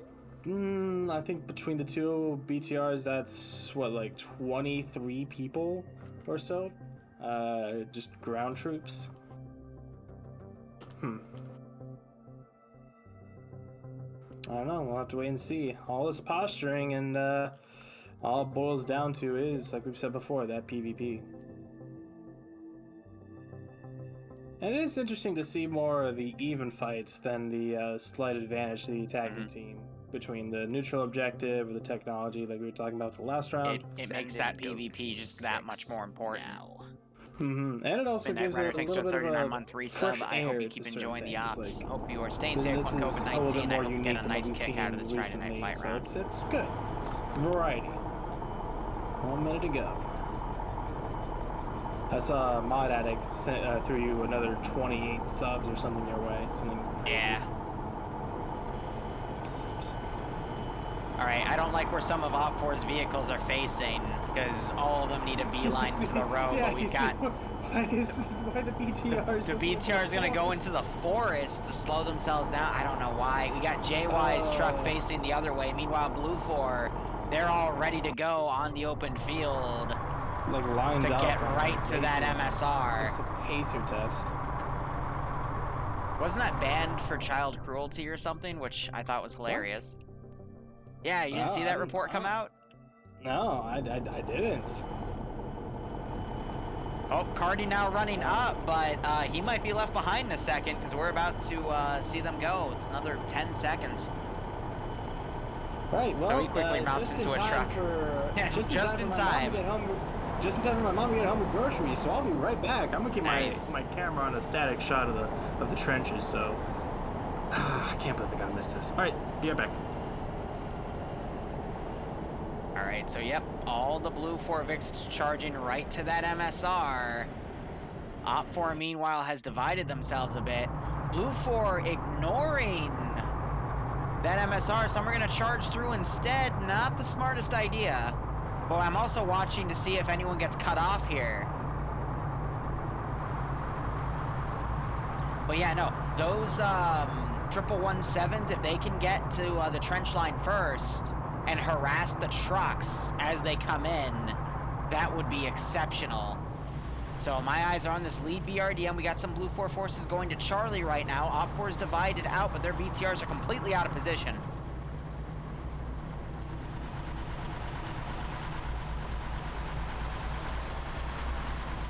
Guess what's that? A lot of people still live with their families right now, and there's nothing wrong with that. Anyway, Blue 4 opening up.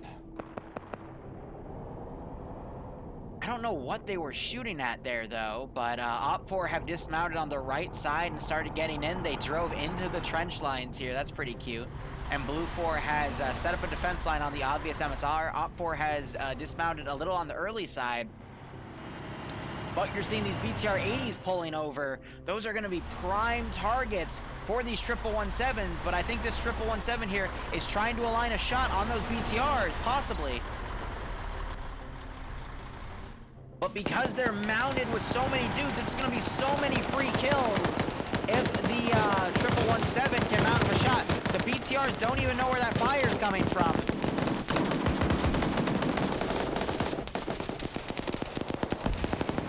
There's already a dead guy. 2 dead guys. That is what I was worried about with these BTRs pushing in. Other 117 coming around. We also have Op 4 fighting for control of this sector, but Blue 4 is starting to do an envelopment. And there, BTR has held still, and now everyone's getting sniped out of that Vic. That is exactly why I didn't want to see people mount up in that vehicle, because it was going to pretty much be a coffin for the quicker moving 117s to come in and pretty much knock this position out. BTR doing a good job trying to smoke in front of it. Okay, I'm back. Oh, fuck. All right, giving you an update. Charlie is being heavily contested right now by most of Blue 4 and Op 4. BTR-80s came in, but the 117s made it first and were able to get a shit ton of free kills off of those BTRs because they were mounted with infantry, and you just have PvP all around at this point. Yeah, I'm seeing Blue 4 Foxtrot over in the forest. Getting some good defilade, but Red 4 sitting on a really strong position, ramming that truck in there and setting up in the middle of dirt ramparts. Blue 4 has controlled the central trench network, and they are starting to gain points. Meanwhile, Severe on his own throwing grenades. What the fuck happened over here?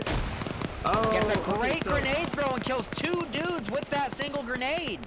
So Arcor pulled around in the 117 to the south. He's lighting up the Salty's BTR. We have a lot of down Red 4. Yeah. What was not down is pinned down. I mentioned that. 117's got there first and knocked out the BTRs as they came in and got a shit ton of free kills. Fuck, and like they're not even really able to get into Alpha now. We got Danzer in there, but this whole other group is just pinned the fuck down. I just watched an Op 4 group run right into a Blue 4 group. 2 Op 4 guys just went down. Green Thumb going down. Cardi doing a quick reload. No, he does a grenade throw. Runs out of ammo for Muniz to take him out. And the grenade he threw was unfortunately a smoke grenade. Had it been a frag, it would have done a lot more damage. Misu going down. Muniz right on top of another grenade. Manages to survive though, but that Op 4 group is down because 2600 pulled around and cleaned that sector up. Welcome to the trenches. Ooh, but 2600 is about to eat a grenade, maybe 2. Nah, just 1. Lucas wakes back up, but gets knocked out again because Ace's new damage model. And there goes 2600k. I think he just dropped from some. I don't even know what he dropped from, but he just like fell over. Couldn't take the pressure anymore. Meanwhile, 117s have, one of them pushed up. It's checking the dismounts of the BTR. Danzer might notice. Boston is in the BTR. Oh, dear. Danzer's crippled right there, too. But yeah, they've been suppressing the shit out of this barn to make sure everyone's dead. Sathenberg is just sending blind shots over, but he's actually overshooting into more Red 4 infantry who are getting pinned down from those shots. As Mount is pulling off way to the south, and is coming around from this angle now, taking down Staffenberger with that M2. Oh no, sorry, taking down Snow, looks like, who has AT. Oh man, this is rough for Red 4. They were saying that they were going to be the favorites for this one. I wasn't saying that at all. No, Blue 4 had the advantage with mobility with the 117s compared to BTR 80s. That let Blue 4 get in first, and since those 117s were quicker, they were able to set up on the southern side and then gun down the 80s as they came in. And unfortunately for Op4, they mounted up a bunch of dudes in there, and now, I'm not gonna lie, Op4's kind of screwed.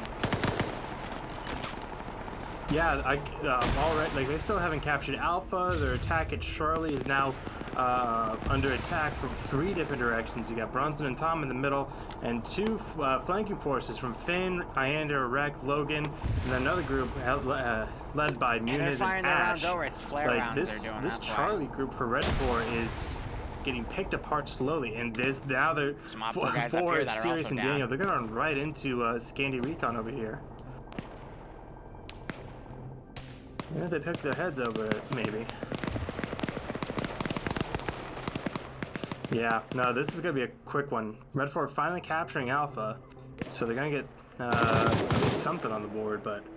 Yeah, but Boston and that BTR 80 using that 14.5, getting a snipe shot on Nuzzy up there. I honestly do not see how Op4 is gonna turn this one around.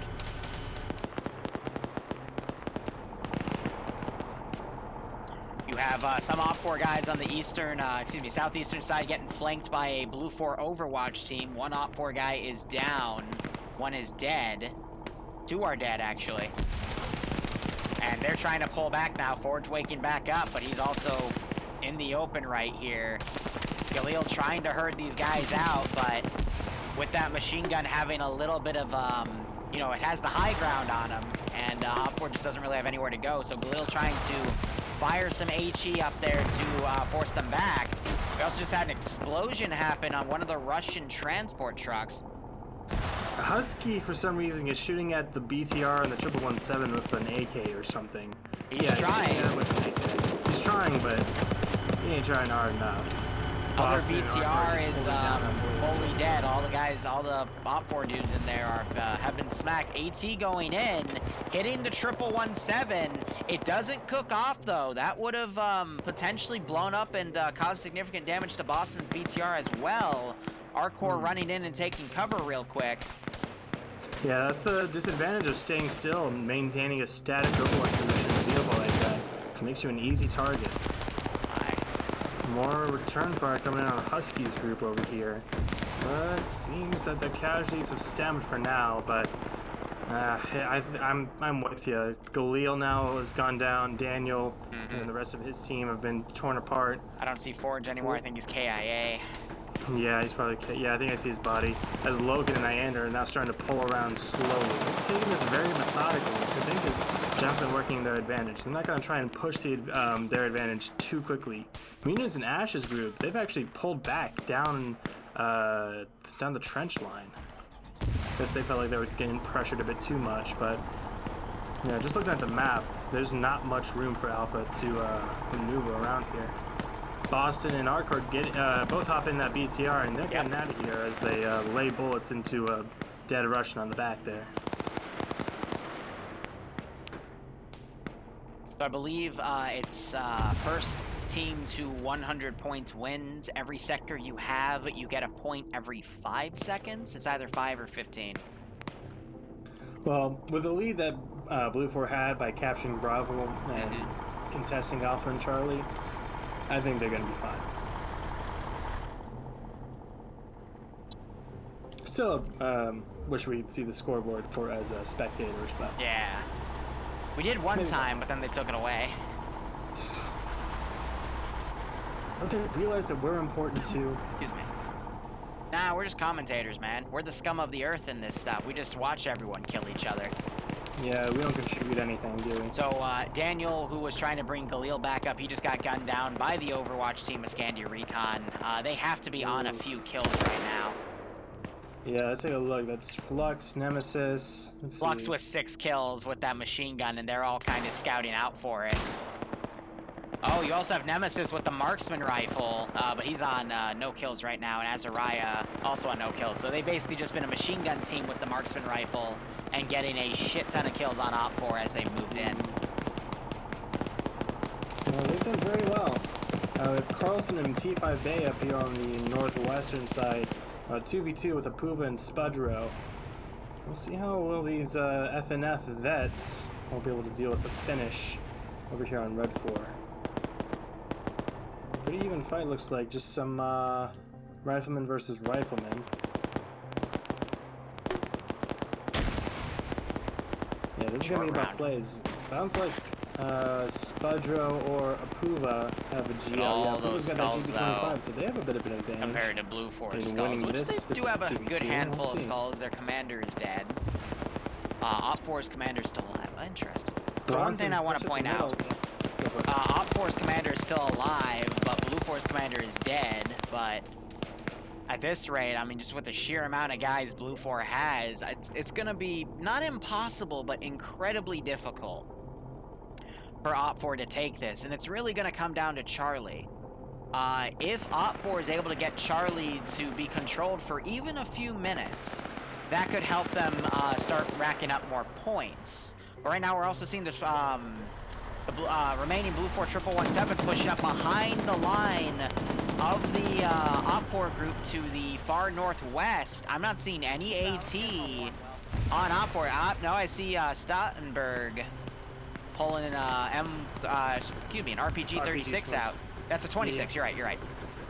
But that wow, that 117, it's going at every angle trying to find anyone it can to eliminate with that 50 cal. Yeah, they tried to get some shots on the BTR. It doesn't look too damaged. I wonder if it's still usable.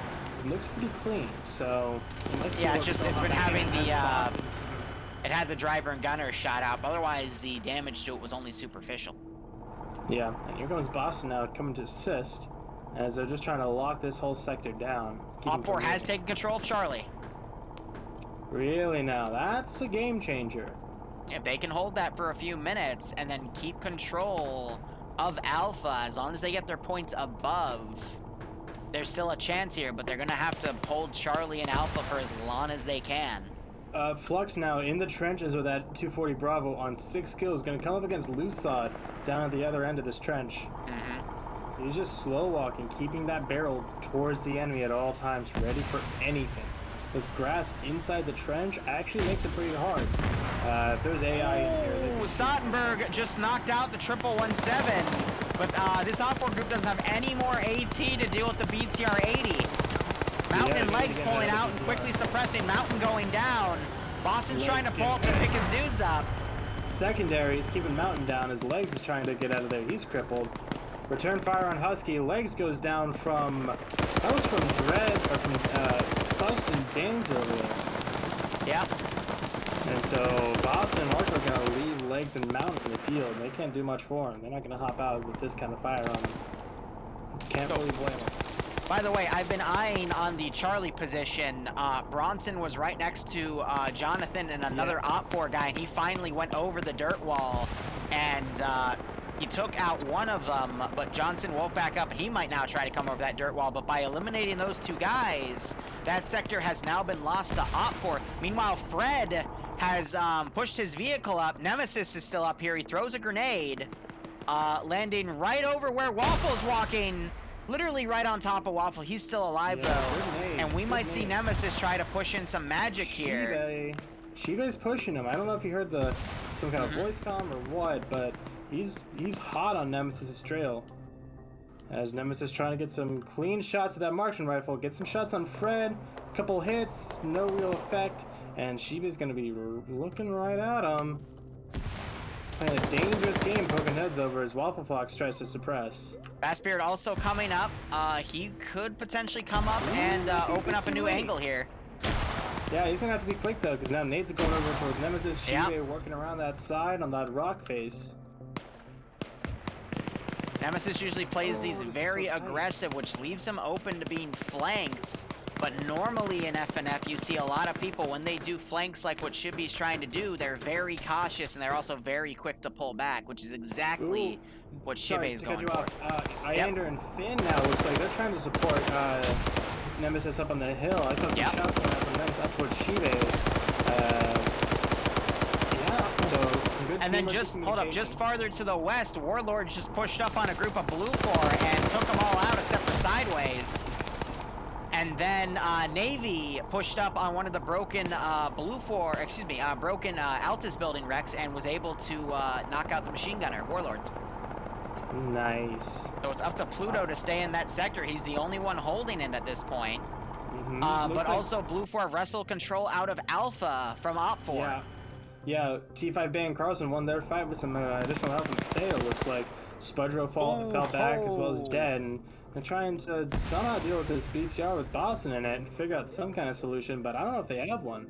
Logan's doing a rush play. He just knocked out King Shibi, and he is now going to work with Nemesis. Also, Azariah and Yanni pushing up to assist Nemesis as well. Bassbeard, he is part of the command element, so he might be... He is the 2IC, so that's why he's not engaging here. He's the one still coordinating everything. Now you have Nemesis pushing up. I thought that smoke that he threw was a grenade and was going to land he's going to run right into Waffle. Gonna run right behind Waffle. Oh, the Waffle turns. And it's a trade, but Bassbeard was also able to take Fred out as he pulled back. So that is Op 4's command structure knocked out. And there's only a handful of Op 4 guys left. Yep, I think there's going to be a very comfortable Blue 4 away in 30 minutes. Well, with the setup, I mean, it's only been, what, 15? Yeah. No, I mean, this was a rush strat. Meanwhile, Clown pushed up on Pop-Tart, who was the last Op 4 guy in Charlie. Chibi's woken back up, and he's looking around. I think it was Carlson. The BTR is in very close quarters. So if they had any kind of AT, they'd be able to do something about it. Out by Spud. Boston. Op 4 does not have any AT left up here. They got to rely on the GLs to try to take Boston out. Yeah, it's going to be a death from 1,000 cuts. Maybe pop some wheels or something, just try and surround it. But because T5 Bay and 2 people are in that BTR 80, compared to just Spudro, they also have control of Alpha. Yeah. Blue 4 has control of all 3 zones. Only way I could see them possibly winning this is getting that BTR out of commission, taking it over, and just like... With the amount of guys up for Blue 4. Snow pushing up to the BTR 80 to try to steal it, but the gunner, it was fucking Arcor, takes him out. Boston got on the back of it to try to bait Snow up. That was... I don't think that was intentional, but holy fuck, that was effective. No, but it was... Yeah, it wasn't intentional, but it was damn effective. Spudro, meanwhile, trying to scout out T5 Bay. T5 Bay saw him over there, and he's popping grenades. Gets a perfect one on Spudro. Forced him to pull back, but Spudro took some shrapnel damage from that. Very close quarters. Arcor finishing off Snow now. By the way, Shibi is down. Arcor was the, Azariah was the only one up there. He's looting Nemesis's marksman rifle. But I believe Azariah managed to take him out, that or Logan, so I doubt he'll wake up a second time. And now it's just down to a few guys on Op 4. Bunker. Looks like he's gonna throw a nade in there. Yeah, just throws a nade in there. He thinks someone's in there, but he is mistaken. Gonna clear it out just to be sure as Arcor watches his back.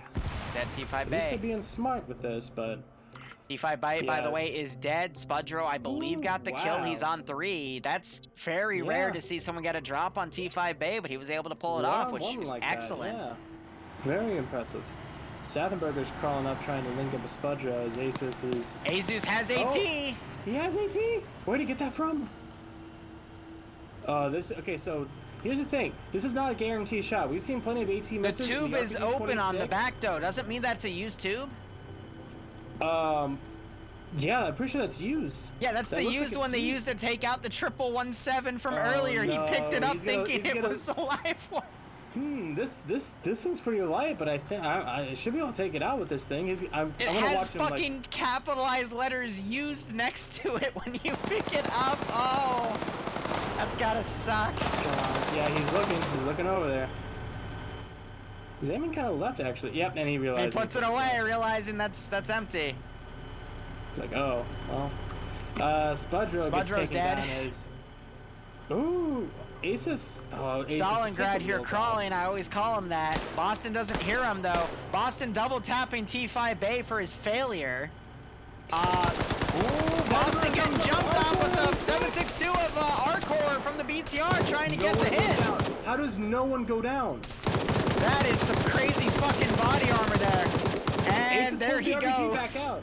Asus pulled the RPG back out. He thought it was still going. No, it's empty.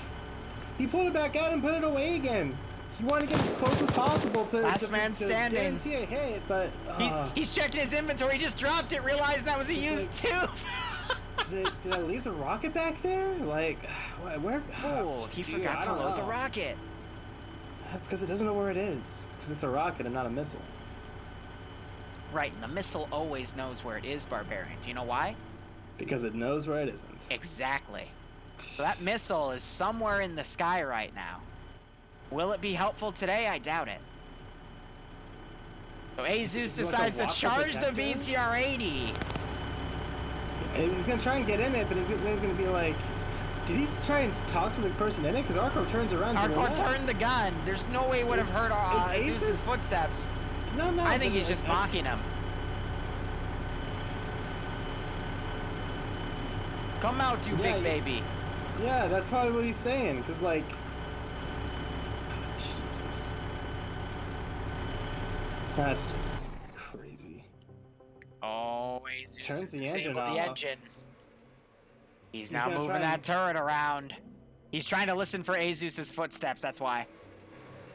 Or I'm pretty sure he's now firing in the bunker, thinking that's where Azus is. What Azus needs to do is start taking the wheels off or shooting the wheels out.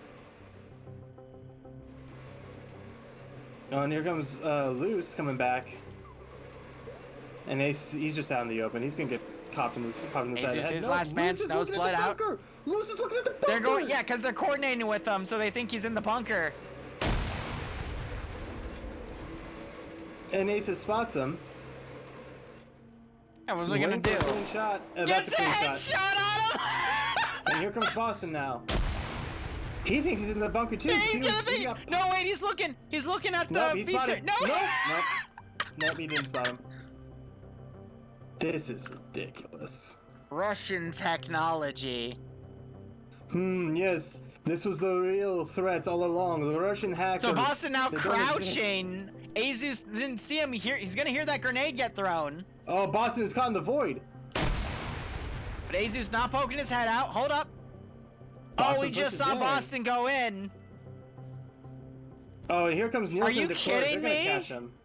Nielsen and Clerk are gonna catch him. No way they're not.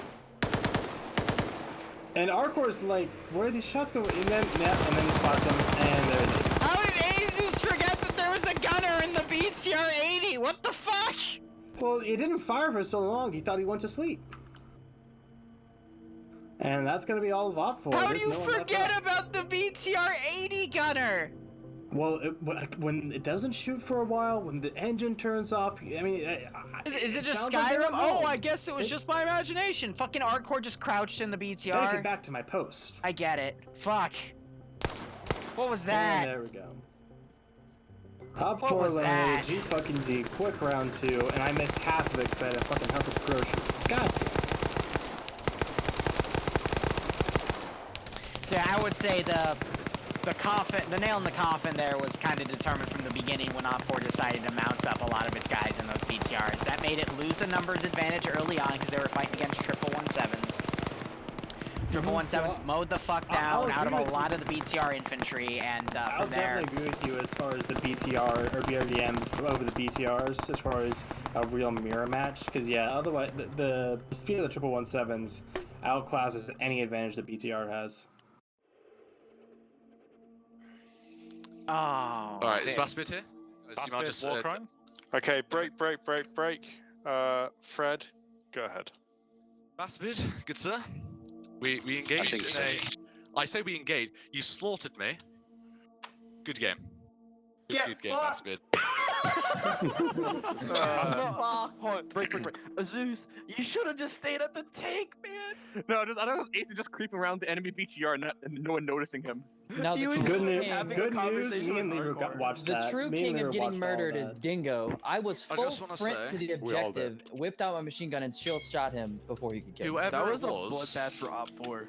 Alright, whoever it was that took out our 2 BTRs, you won the game. Yeah, because you took out the BTRs, we couldn't get forward. Right, break. Okay, Hilf, how many have you got? We have 2. Sophisticated Devils? 3. FI?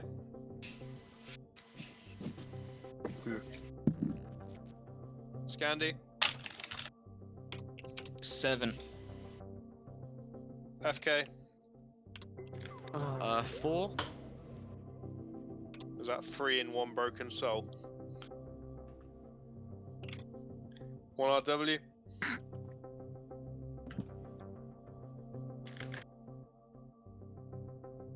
One RW gone. No, don't worry. I'm guessing like 8 or 9. Cool, we'll call it 9. 29th. 7. AF. Armour Finland.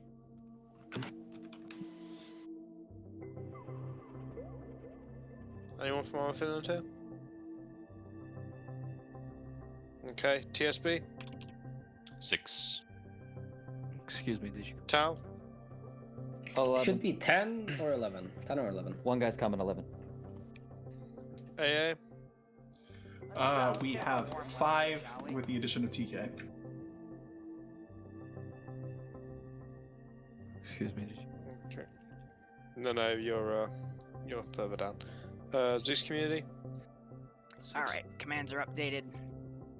Remember Why to are there no breathe. channel point options? Because First air assault. I'm not using that stuff. Break. RCC. 5. Chad. 2. UPSC. 7, maybe 8. BPL. 2. Second MRB. 15th MEU. 1. ML. 3. Are there any other groups who have since joined us? No? Cool. Okay. Right. Let's have a look. 50%. One Oh, you can round really gave do me maths. some op ideas, It's but been a lovely evening. I've not had to think yet. Okay. it Right. was a messy round, man. Apologies, 15th has 2 now. Lovely. Thank you. 1 RWS 10. Actually, Dingo on the go. Can you put that to 20%? No, wait, 10% instead of 15.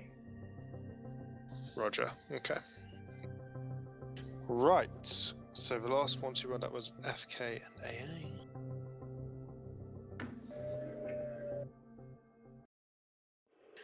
Okay. TSB Blue 4 option for leadership. No. Zeus Community Op 4 option for leadership. Thanks. For them to set up. UPSC Blue 4 option for leadership. We haven't had a quick round like that for FNF in a while, though. But I think it was a good slog. Scandi Considering Recon the Op AO 4 size. option for leadership. Nope. Passing the He's buck very for confident. leadership. Staff Team Blue 4 option for leadership.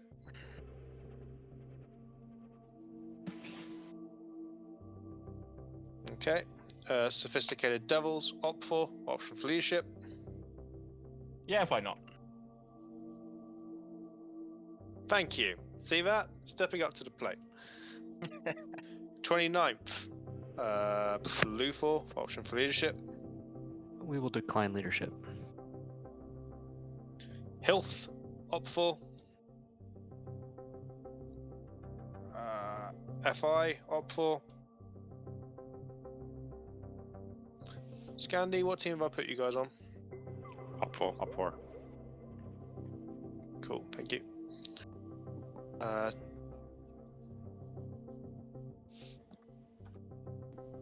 AA Blue 4. FK Blue 4. But for those of you that are new, this will be the third and final round for this RCC, stream. Op We 4. will be back in about 2.5 hours to do another First air stream assault, of Op 4. FNF. I'm gonna have some coffee BPL, in between these rounds Op to get 4. hyped up a little bit, and we'll see if we have anything new 15th with the NA MEU branch. Op 4. Take leadership. Or describe. I know TSB won't be there officially because they didn't get their paperwork in. Iceberg stepped down for leading the TSB's branch, and he passed it to Mox for EU, but they didn't RSVP ML, slots for Op4, the NA branch, but they still might show Chad, up. Op4, Tau, Blue 4, option for leadership for any of those that have not yet taken it tonight. Yeah, Twiggy's got it. Okay, if everyone gets slotted nice and quickly, that should be every group. Are there any groups still to be slotted? You have been given Op4. Roger, we'll take it. A pool slot in Op4. Where's Scandi?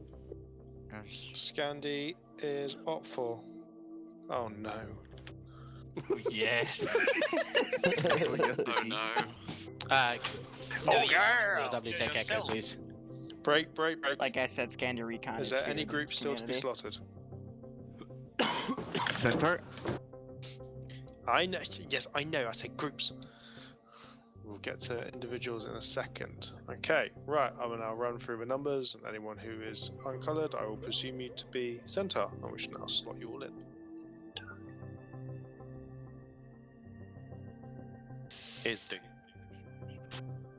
Aim at, unquestionably. Aim at the balls. Blue 4. GR4V. Blue 4. Green Farm. Blue 4. Harryode. Blue 4.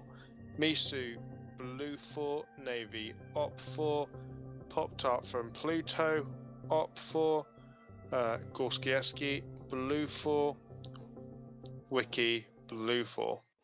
Is Tau, if you want to switch that up. He's on blue 4, or should be. Okay, he needs to slot in. If you can't slot in, jump out, jump back in, it'll work. We'll do that, and we'll see how his numbers look. They should be accurate.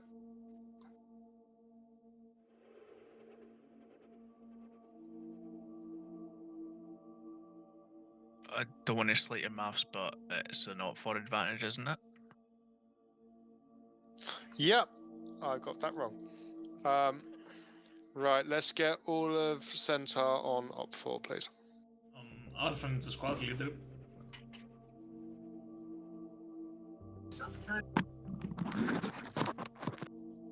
Mobile porn. You what now? I didn't understand what that was either, but it sounded very strange. He said mobile porn. I thought you said mobile porn as well, but... You guys can hear me. Kind of sus.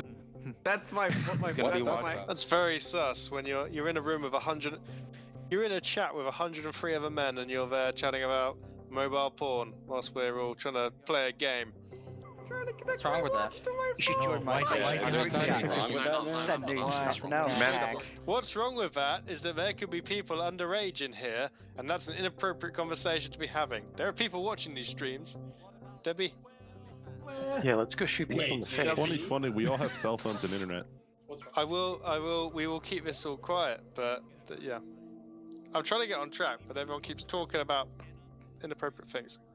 Guys, no swear words in the Warcraft simulator, please. I would like to hear about this. Break.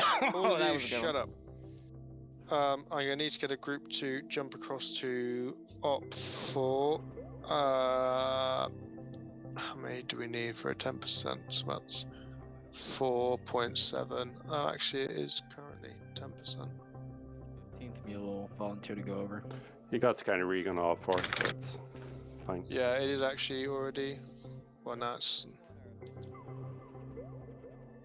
That's a 51.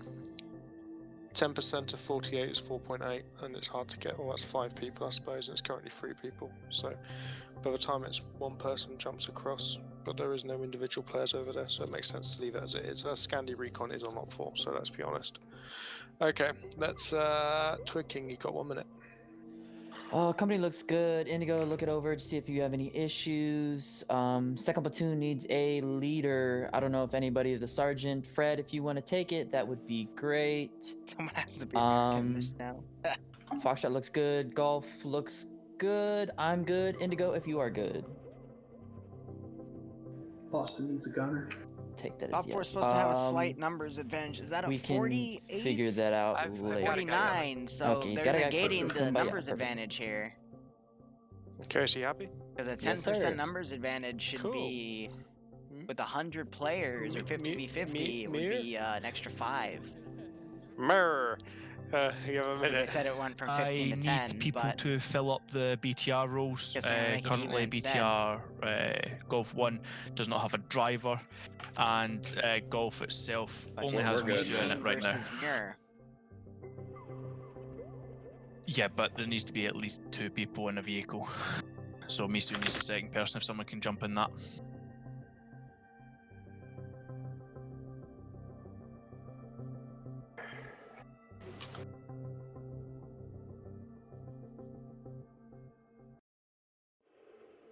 I'll assign someone. Okay. 20 seconds. Perfect. Someone for second. Alpha needs a squad lead. Yeah, can someone jump in Alpha squad lead? A pool, just go take Alpha squad lead. You sure? Can you lead people? Negative. I don't wanna. Believe in yourself, man. Okay, wrap it up. Are you both happy? Cool, awesome. Let's push to map screen.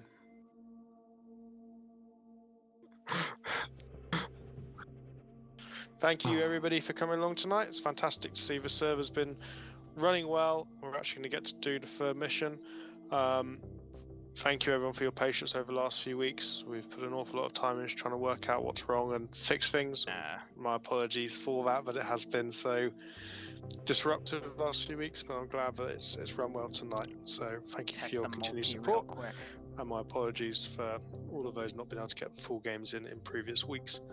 As we push in now, remember that we are only a couple of hours away until the start of the NA event, for those of you who are not armoured out and are ready for the long haul.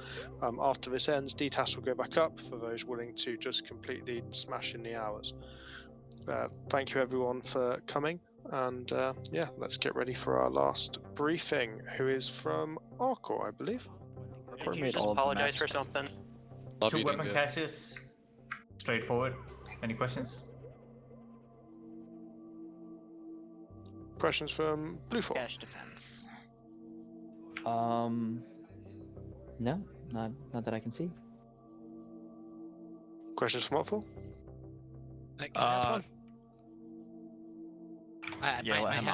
Question from Let's do community leaders first. Not community leaders. You know what I mean. The boss people. I don't have any questions at this time.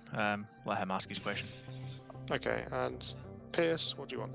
Off to do preliminary reconnaissance and safe start, just to look over the edge. No, of course not. That's never been a thing. I got a question. Safe start task. I got a question. Are we gonna have a 4th round, or the sacred 4th round? No. No, but we will launch up DTAS so everyone can go in and smash out some DTAS. Additional question? Yep. Are we supposed to be able to see uniforms? That thing is in the works right now. We had a lot of changes, so it'll be implemented as soon as possible. Do they look Russian and do they look American? Default loadouts. Perfect. All right, there'll be a clear difference. Available when you actually go in game, when you see Orbat in. Yeah, it's available when you load in. Pretty sure. There we go. Fantastic. Right, these are. All right. So a quick second round gives way to a somewhat interesting third round.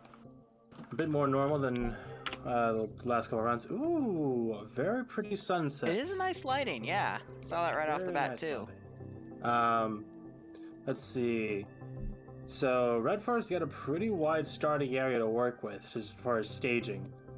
They get those 2 BTRs, a bunch of gases, and some trucks, and that MI8.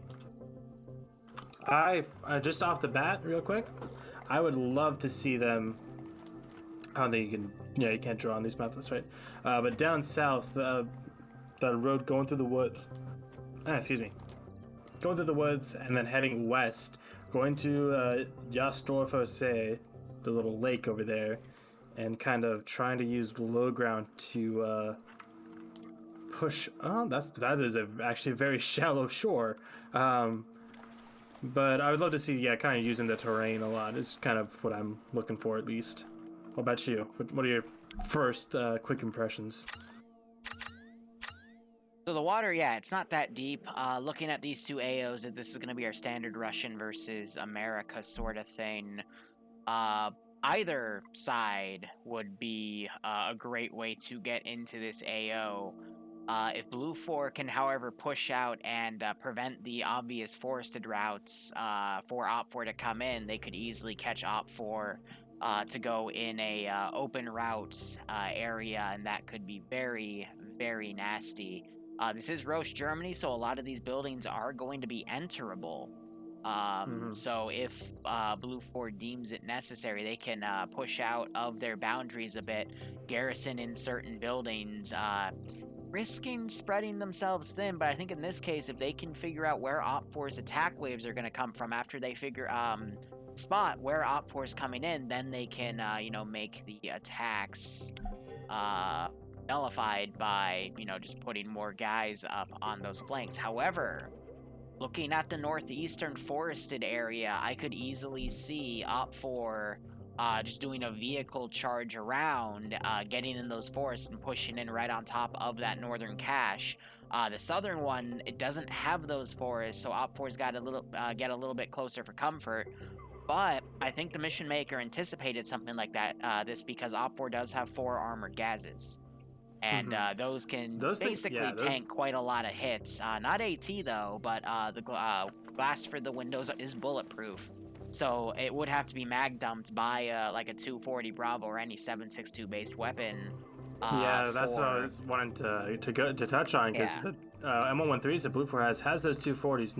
Nothing really like armor piercing except for obviously AT. They have the RHS Carl Gustav. And marksman should just be rolling that SR-25. I could also see the MI-8 loading with 2 squads and going up the river, and then doing a quick touch-and-go landing right behind the caches to open up a back flank. I think Blue 4 is either going to pick one AO to just defend and hunker down on, or do both AOs and just do a very close defense. Because spreading out is going to be way too much for this one. Go ahead. You mentioned that back flank. Yeah, around the south, going around that lake. That'd be pretty interesting to see.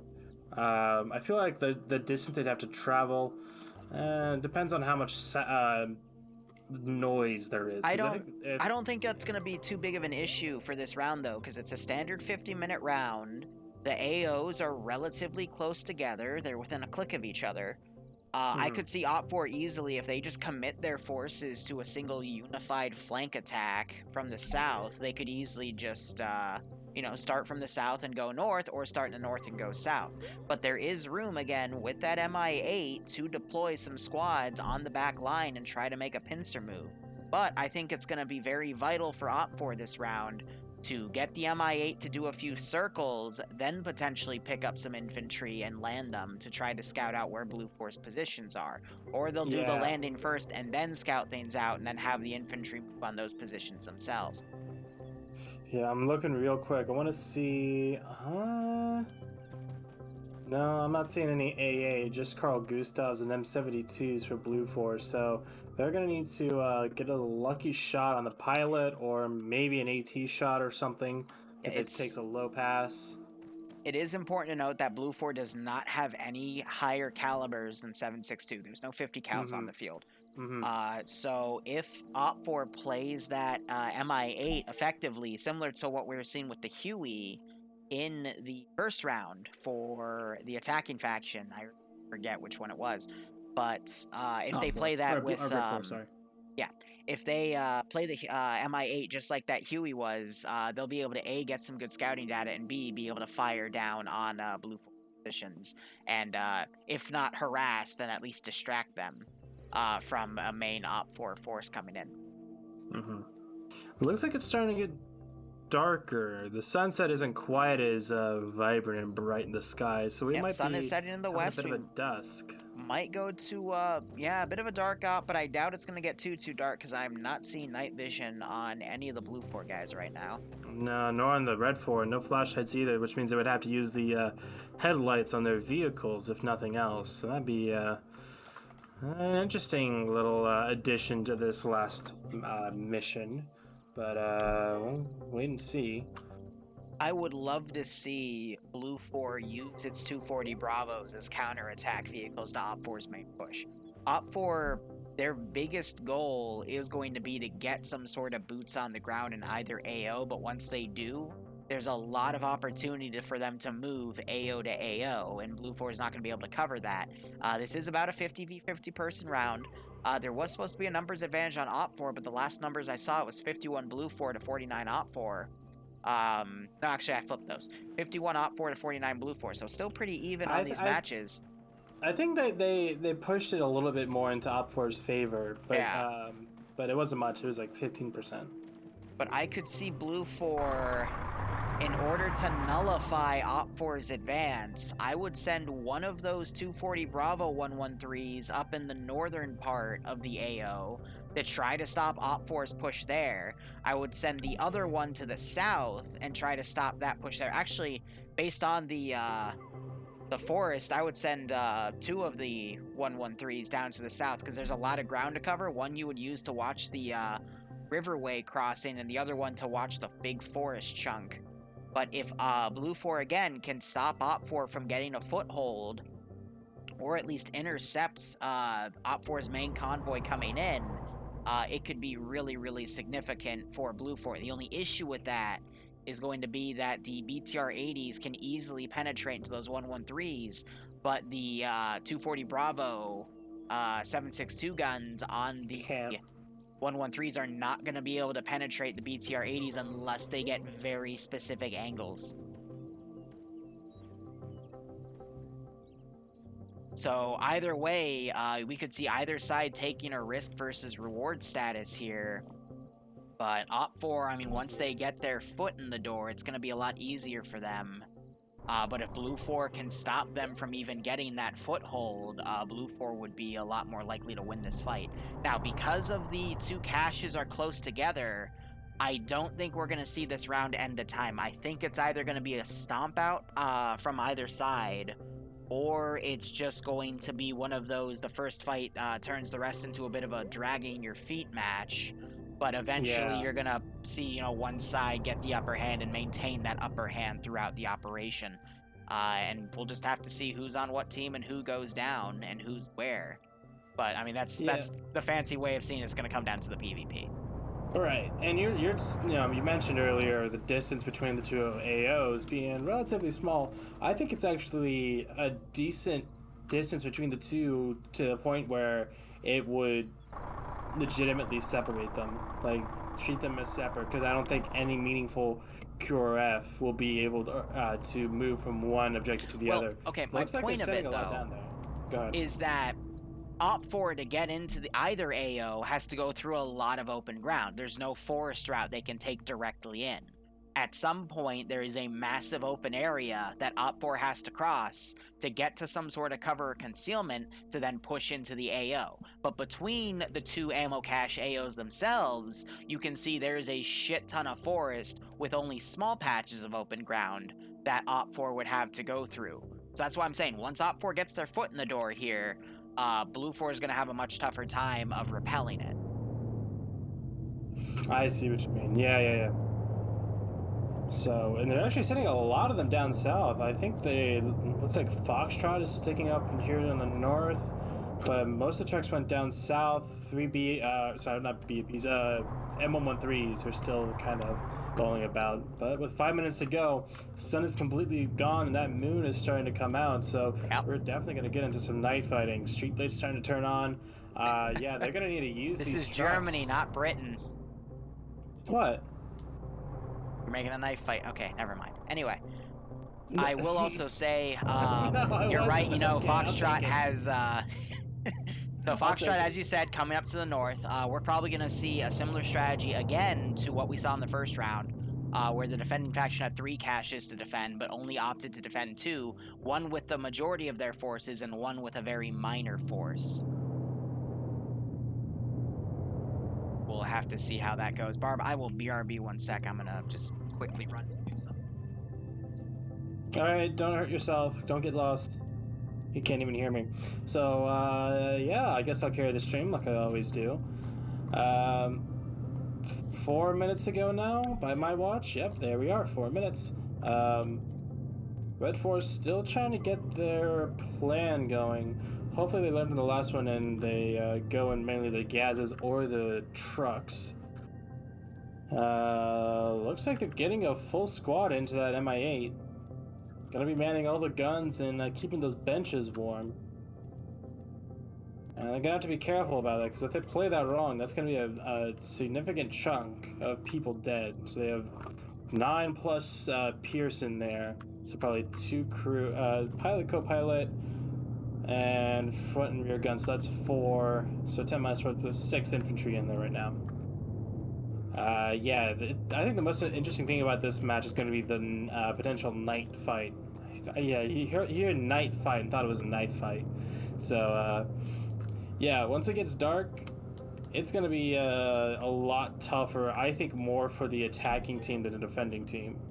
Because the defenders, they're going to need to turn on their headlights to go anywhere, as far as the vehicles and stuff. And they don't have any flashlights or anything, so I think it's going to be Blue 4. I mean, Blue 4 could really use these trucks to set up like fake areas of contention. Like, there's some potential here with just the headlights on these trucks with how dark I think it's gonna get. Full moon as well, so maybe we'll get that dark. Full moon and no cloud cover. Yeah, we could see something basic.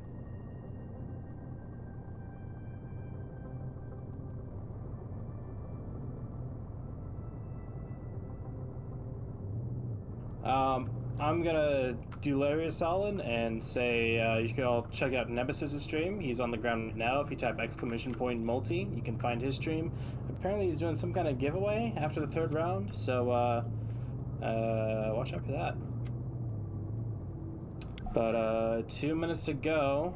Let's take a look at the Blue 4 defenses down here. They got Wiki watching the main road with that 113 and the 240. Some spread out infantry around here with TSP people. We got Moxie, Ursus, Reaper, Ryzen, Arcor, and Indigo. So we'll see how thin they're willing to spread out these forces down here. Meanwhile, up north, we got Basebeard with the packed 113 going through the forest down south. I guess taking some stragglers. Shibe with a truck might be going for some kind of recon position. Maybe we'll go for that patch of forest in there. And the rest are up here watching this MSR entrance. Hello, welcome back. You mentioned Shibe. Shibe is that is a marksman team, I believe, with Waffle and Fred. So they're probably going to go out there to try to scout out Op Force advance. Some kind of recon, yeah. The problem with that is like it's a pretty it's pretty flat terrain. Lots of fields, wheat fields, that kind of looking thing. So it's gonna be tough for them to really gain a spot where hide the truck, first of all. Second of all, actually get a favorable position on this terrain. We might see one of these 113s go offensive. It does have additional dudes in it, a fire team sized element with Bassbeard. We see another one smoking to the north, and then one's gonna probably be kept in reserve at the southern AO since it's in close proximity. But I mean, we could also see that 113 strategy, because we've got one in position on the road to go advance. We have another one in position to watch the river approach, and we have Bassbeards in position to potentially go southeast to watch this other one come up. So yeah, Bassbeard just dropped us some more reinforcements down on the southern near the southern objective. Wiki's now, yeah, he's pushing that southeast a little bit further. I don't know if he's trying to work more with the TSB group or if he's looking for a push. I'm seeing Op4 mission just started. Op4 is divided amongst a few different areas here. That MI8 is loaded with a squad of dudes, by the way, so we might see a back cap landing. There are 4 crew in there total, so there's a 6-man team in there for Red 4. So yeah, they're going to be careful, and with a not fully loaded, obviously, but with a payload like that, they're going to want to stick back. I'd say let the ground forces do some recon as we see both Yeah, we have Shibe running across the field with a truck, and Legs running down that road with the I M113. fucking called it.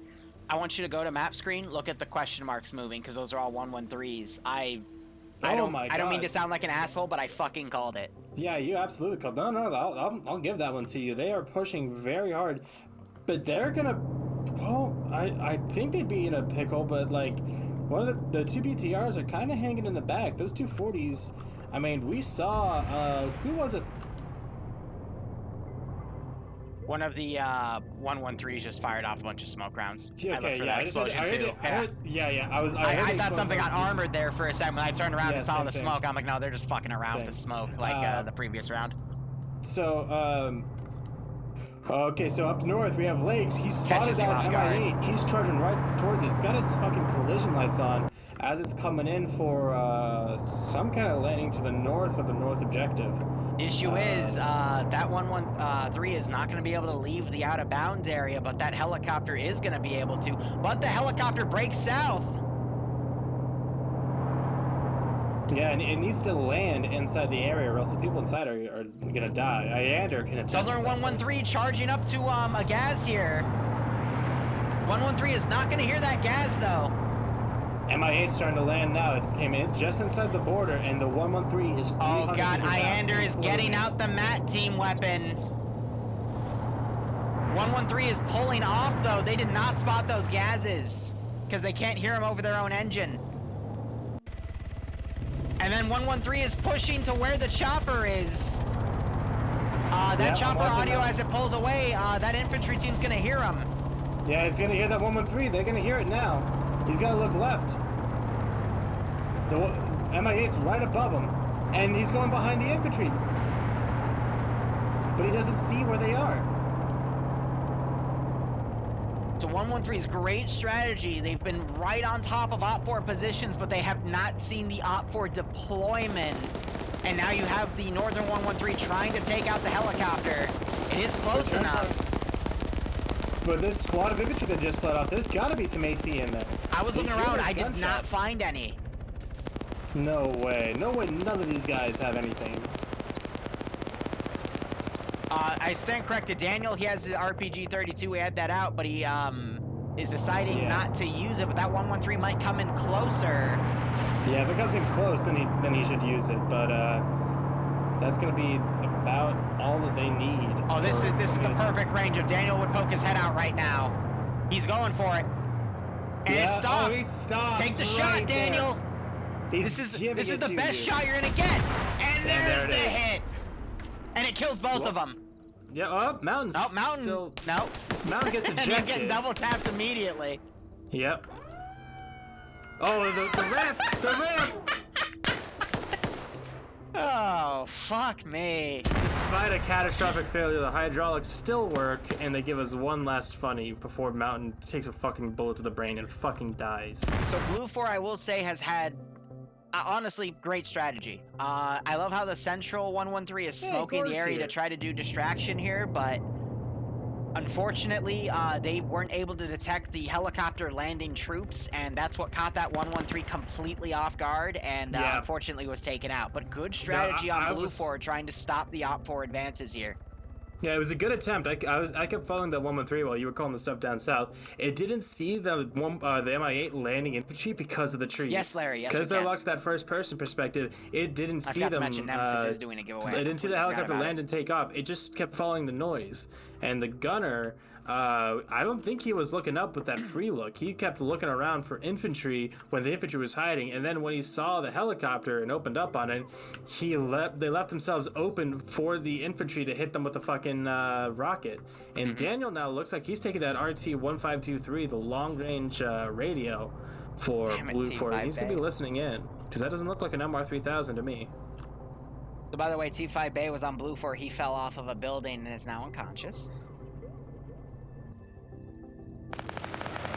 And you also have the Central 113 firing its 240 Bravo up at the helicopter.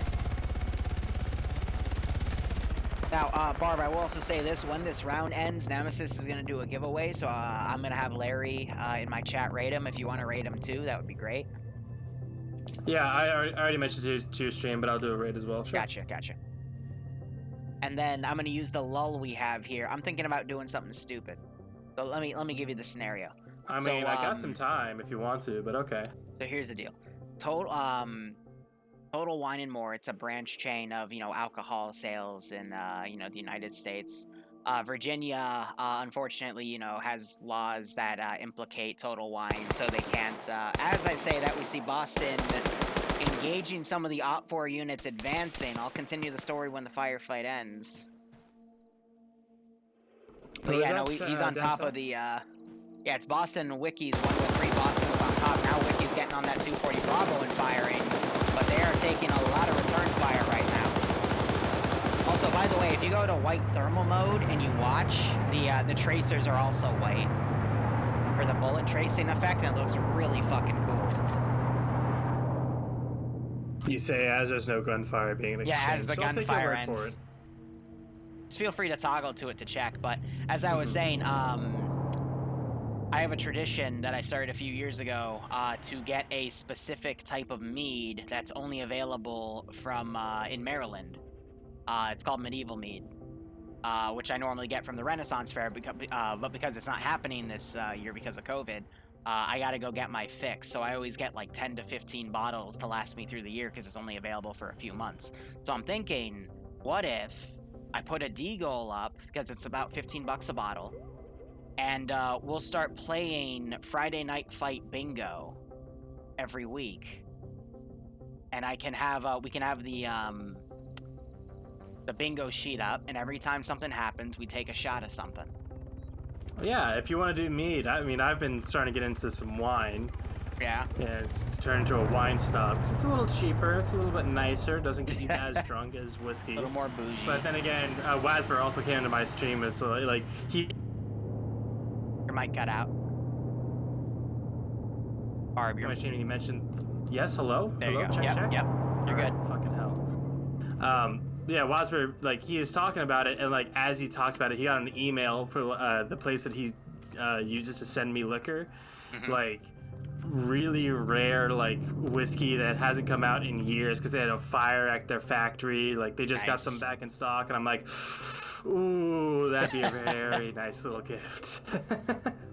But yeah, that'd be down to do that, absolutely. Sure. Just fucking give me some fucking liver failure while you're at it. Righto, man. So back to the action here. We have again. It's it's a mini defense on the northern group. The southern. Well, the unit placement here is very interesting. OPFOR's kind of predicted Blue 4's unit placement. They sent the airborne team to attack the northern objective, where Blue 4 has the weaker garrison, and they have their main force coming on the southern garrison to check things out. And they also have Nemesis with Azariah checking that far left flank to potentially see if it's safe, because that would give OPFOR a very safe advance up there. But OPFOR has mostly deployed here. Go ahead. Yeah, quick little side note. Bassbeard and Metamartian are at Red Force spawn. They're trying to see if there's anything they can take, because you got to remember that other round from a few weeks ago where they went to their spawn and stole their OPFOR's armed helicopter that they decided not to take because it would have fought against a little bird with a GAU 19. And they started using that against the enemy, which I thought was pretty funny.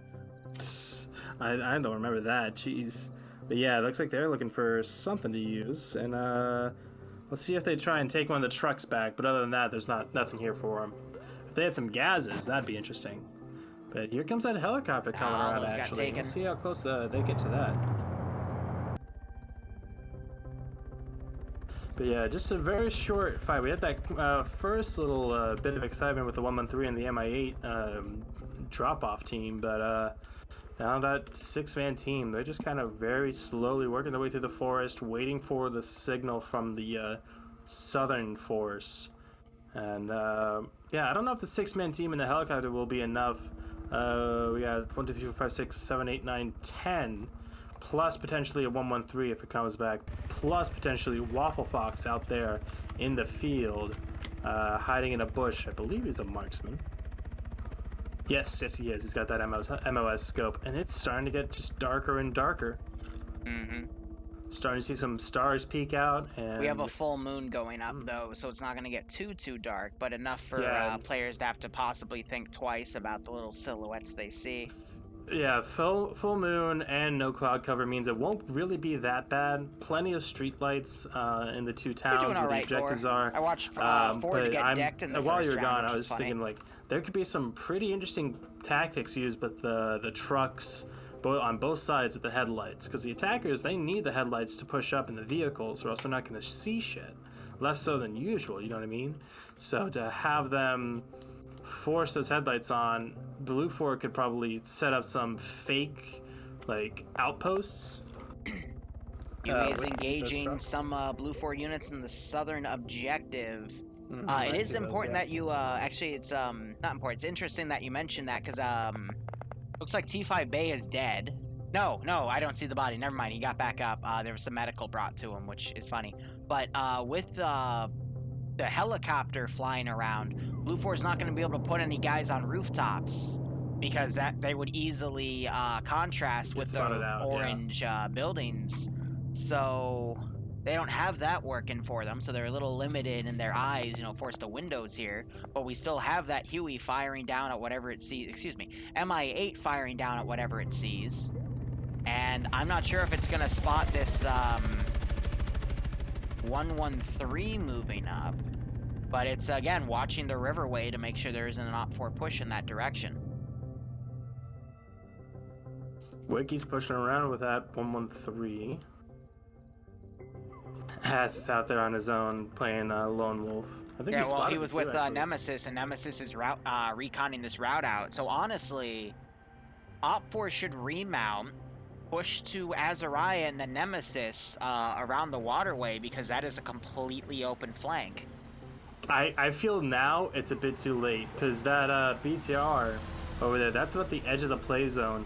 If they were to mount up and cross the open field... Hold on, no. Quick break. Op4 is remounting. I mean, I feel like that is the right play, but they're gonna get spotted out by Wiki and his 113.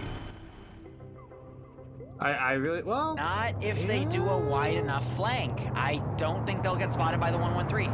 But they can't do a very wide flank, because that BTR is like the limit of the play area. They can't there's not much concealment for them to use, and not in my opinion. Look at the road the BTR's on, and then look on the southern side. There is just enough defilade cover for them to be concealed from that 113. And as we're saying that, the 113 is also repositioning back to a previous spot to try to find a decent firing angle here. So I think Op4 has enough room to move around. But that 113 that was back capping the spawn is also coming around now to try to check things out. And they might catch this gas transport with 9 people loaded out in the open. But no, Bassbeard's now going through the open area instead. And they're smoking that, so that's gonna freak the gas out. But the gas now turning into the open, but now is gonna spot that 113. Very close calls here. Meanwhile, the MA8 doing a very slow pass over the southern objective, getting some more shots on the town, but it's trying to bait Blue 4 out to engage them, to A, distract, and B, try to find where Blue 4's, garrisons are. God, if Bassbeard just kept on that road, he would have gotten so many free kills from that truck, because it's just a canvas back on the 10, and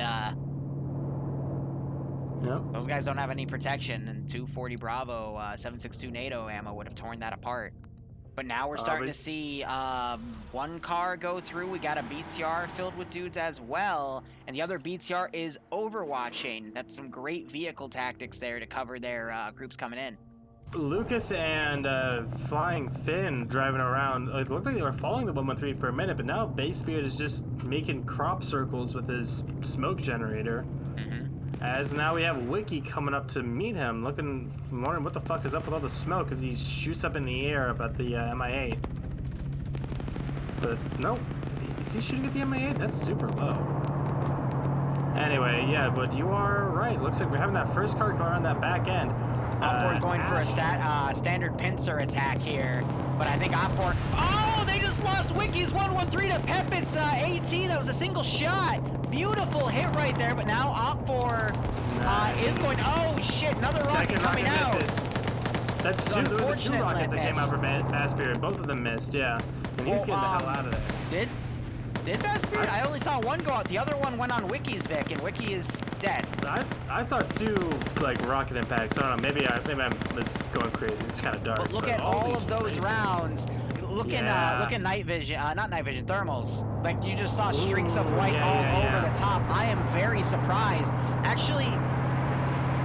Well, I mean, bullets are hot. His head is still no. Metamarine is unconscious. Bassbeard's the driver. Metamarine's the gunner. Wiki has woken back up. He's trying to crawl behind a rock wall so we can start bandaging because he has taken a lot of hits there from his Vic blowing up. But now Blue 4 can predict where one of Op4's main groups is going to be. But Op4 definitely opting for a massive pincer attack here. I'm a little worried though because the pincer that just engaged the two 113s still has a lot of open terrain to contend with to start getting to cover. And Blue 4 set up some really good defenses.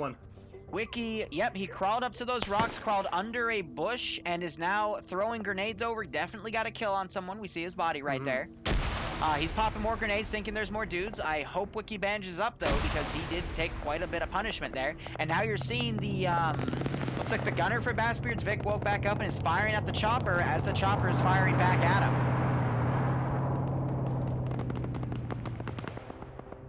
Wiki now putting some more shots into that tree line. I honestly think that Op4 should mount this flank back up and reposition it because this pincer is not going to be effective. However, maybe they're relying on the other pincer to attack first to pull Blue 4's force off the main line and then charge in. You talking about the guys way up north? No, this is a pincer attack on the southwest and southeast of the southern objective. Yeah, the western group pushing in right now. Yeah, so the two pincers is the one in the southwest and the other one in the southeast. Yeah, okay. I gotcha. So Wiki, not directly being engaged, but his position's being suppressed because Op4 knows he's there because he's taken out at least one guy. But Wiki doing a good job holding in the little rock wall territory. Firing up at Yanni. But that muzzle flash is going to give him away, and there's a lot of rounds now going up to him. Yanni doing a quick push here. Oh, Infidel running in front of Spudro, but survives as Yanni takes down Wiki. Yep, Yanni doing a quick reload. Close. Needs to get the double tap. Infidel, no. Infidel, no. Bad Infidel. Did he just blow Yanni up? Amazing. He tried to, but he's fine. As Grav's still popping off shots when there's no reason. Yanni tried to do a double tap here, but I don't think he realized the rocks were eating his shots. There wasn't any blood coming out. It was instead showing a ground impact particle effect. So now we have Moxie opening up that 249 on the Op4 team on the southeast, trying to go into the field. Yeah, Mox is dead. Did he just get fucking Mox got fucking marksman bopped by Navy. Wow. Beautiful shot. That was the first shot too. Like, awesome. Just one and done. Damn. Yeah. Meanwhile, look, Nemesis right on top of Arcor and Dingo. Nemesis being the other marksman. And Arcor is, I believe, a marksman himself, and Dingo is his spotter. So Nemesis, I think, heard their footsteps because I talked with a lot of the Scandi Recon guys last week, and they told me they literally max out their effect volume so they can hear the footsteps. Dingo walking right in front. Oh yeah, sorry, you were talking about that. Yeah, Dingo. Fucking. Yep. Oh my God. Dingo ducks and evades all of those shots, and then Dingo returns fire and eliminates Nemesis. No. Yeah, I was absolutely half listening, but then once I saw it, I was like, holy shit. There goes the fan favorite. And of course, Dingo fucking pulls some Matrix shit. He looks like he got hit because he's medicing himself now. But... Oh yeah, no, Nemesis was going for center mass there, but Dingo immediately going prone. I think Nemesis ran out of ammo and just didn't react to his handgun quick enough. Yeah. By the way, let me know if Moxie shows up in the chat. I gotta... Yeah, no problem. I'm gonna start watching the rest of this on thermal vision. I think this is a good opportunity. Yeah, especially with those white tracers. Yep. Yeah, it's starting to get really too dark to see now without any some kind of assistance. So, but you do have to note hate that to be on the ground. Yep, Op4 and Blue4 do not have any night vision, so... No night vision, no flashlights. That's why I've been saying these vehicles are important. It looks like they haven't really been planning ahead in that regard. Like, they're popping smoke now, but they don't have... I'm pretty sure they don't have any flares. They don't have any flashlights, no night vision. This is gonna be tough, at least for another... well, let's see...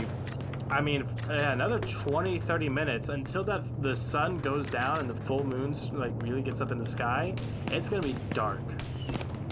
Dingo and Arcor engaging the main Op4 force coming up. Flares going around as well to give some illumination, but Bassbeard coming in with Metamartian to engage this Op4 group. Almost running Ash over. You gotta remember, it's illegal to run people over intentionally, but if it's an accident, like the guy's prone and you don't see him, then it is fair game. Yeah. And, you know, one thing that I'm a little concerned about is where are the Op4 BTR 80s? We have one in reserve. It's Tom H behind the infantry line, but I would think they'd need to be brought up a little quicker. Hasinger getting run over blindly by a triple 1-3. Excuse me, a double 1-3. Again, they don't know he's there, so that's technically a legal maneuver if it's an accident. Yeah, no, there's no way that he saw them. There's no way at all. Definitely. 113 doing another low pass, or excuse me, the MI8 was engaged in the 113. This Op4 group up north, they're coming around the west side now. They've been taking their time. I think they might have missed their opportunity as one of the BTRs is coming down into the southern objective from the west now, as Sayo might be able to spot it. Sayo being a medic, not being able to do much against it, but is he even able to spot it out? And... There's no way with the lighting that's gonna be, unless he sees the yellowness of those ammo boxes, but I mean, with that BTR's engine off, they have a lot of opportunity here. Meanwhile, Hasinger has woken back up. He's the guy that I always butcher the name of. MIA drifting very strangely, doing a... It's doing a side shift here, trying to get its gunners lined up on different shots here. It's turning right as it's rotating left, going in a clockwise motion, but... I don't know how... I feel like that's just going to make it an easy target for Blue 4. We'll see. By the way, this might actually come down to time. We, a little over half the time's gone down. We're approaching the 38-minute mark. And now that BTR is opening up, it was engaging Shadow Locked. Oh, and here we have Az's group, Husky's group, Rory's group, all working with that BTR 80. As the 113 is coming down, it's going to come in for a nasty shock if it sees that. If it doesn't see the BTR 80. They don't know Op4's this close though. So GL just went up. BTR 80 could turn around and engage in time. Tom hears it. He's looking for it, but gets one bullet off, and they're still home free. Yeah. Again, we've seen that a number of times tonight, just assets running through the enemy team's lines. Yep, Bassbeard, he is a really big fan of irregular warfare. He's the guy that keeps popping off this smoke. We saw him in a highlight a little while ago where he worked with a single infantry guy and delayed Op4's advance. Do you remember that round? It was round 3. Blue 4 was defending 3, it was, I think, sectors. Real quick, now we have Red 4 walking right into this ambush, this crossfire ambush to Blue 4 on each side. If they realize what kind of position they're in, this could be devastating for this Red 4 advance. As Thomas shooting at the 113 again, running through the lines. Metamartian is knocked unconscious again. I'm surprised Op4 didn't set up AT to engage it coming from the same angle it egressed from. But now you got people like Potato and Galil in buildings really close by where Op4 is advancing. And now you're having that other pincer, which was the southeastern one. It is going to fold in and be the second attack wave behind the southwestern pincer, who has done a really excellent job spearheading. And it looks like we're also having that northern assault group is actually going to take the lawn route and potentially become a third Actually, no, the new pincer. In this pincer attack, because they keep trying to pull Blue 4 off of their defensive lines. And look at this fucking MIA flying super low and slow, and Blue 4 not attempting any AT shots on it. This would be a perfect opportunity here. Yeah. Where's Iander when you need him? Iander's on Op 4 as well. He's the Op 4 Mat team gunner. Oh, I thought, well, let me find Blue 4's Mat. TSB is Blue 4. Let's see, Wuna. No, that's just another. Why is Bravo 1 at the bottom of the list? That's weird. Oh, sometimes the roster glitches, can glitch out client side. Yeah, I'm not seeing really. I'm not seeing that Carl Gustav. No, it's on Olaf, who is. By the way, hold up real quick. The Northern BTR, it's engaging infantry. We've got DeClark coming down with an M72 Law to try to get a shot. But that BTR is just running harassment at this point. Yeah, Olaf is the one with that mat. Ooh, explosive charge? Explosive trap going off to the east on the road. It was there to prevent an Op 4 rush, but it's ineffective. Blue 4 scuttling that charge and is pulling their units off of the defensive line they made to the south and east. Now that Op 4 has gotten themselves around on the western flank. Yeah, and now we got Fred and Shibe still over here. Potato hiding in the bushes. The wheel was over here. I'm not seeing him now, so I think he's dead. As something comes in. Gustav just hit the BTR, and it is smoking. Cooking. Yeah, that's gonna cook. Who was that? That would be Charlie 2. That was Olaf with the weapon. But now we've got a smoking BTR trying to pull out of the AO. Why aren't you getting out? Why aren't you getting out? Shh. No, this is death. You're gonna die. My boy! Hey, there's a light source for you. You gotta remember though, with the ace up, they don't actually take that much damage. But now they dismounted right in front of Arcor and Dingo, the marksman team, and they were just able to smack them on dismount. Man. Yep. Well, Vagrant's still up, but What is Potato doing? Look at Potato's position. Potato CF. He's the one Blue 4 guy next to all the Op 4. He's prone under those hedges waiting for Op 4 to push out. That's a really smart tactic, but he's got no exit strategy there. Yeah, no, it's gonna be going down swinging. Unless if he just lets him pass by and tries to kill him in the, shoot him in the back. Get some good grenade throws, maybe a good 40. I mean, he could pick off Dusty here, but he decides against it. God, it is just so dark if you go into just basic eyeballs, Mark 1 eyeballs. So it looks like, yeah, they do have some flares, so that's good at least, but it's gonna be limited. Just have these honestly, like sporadic gunfights. Op 4 needs to get the rest of their forces in ASAP. Yeah, we have the Charlie 2 team pushing in now by Finn, winning this one. Both Finns and Falcon. I'm not too sure about that. If this 6-man team up north can do something, let's see. Yeah, it's 6 to 10. What's up? The fucking Op 4, one of their squad leaders ran up and saw Potato, and they just double tap traded each other. Oh, it was actually brilliant. Yep. Hold up, I'm trying to find who that was. It was Rory, the Foxtrot weapon squad leader for the machine gun teams. I'm not sure if Potato was being too loud on the radio or something. There's a fucking Olaf getting the shot. I think that was him. Yep, that was a Carl Gustav impact round. Yep, that was right on that. Oh, I was waiting for that to happen because that shot, Pierce was getting way too fucking comfortable with that thing. Yes, and he kept doing low runs. Now there's dismounts, but they're getting picked off by Russo there.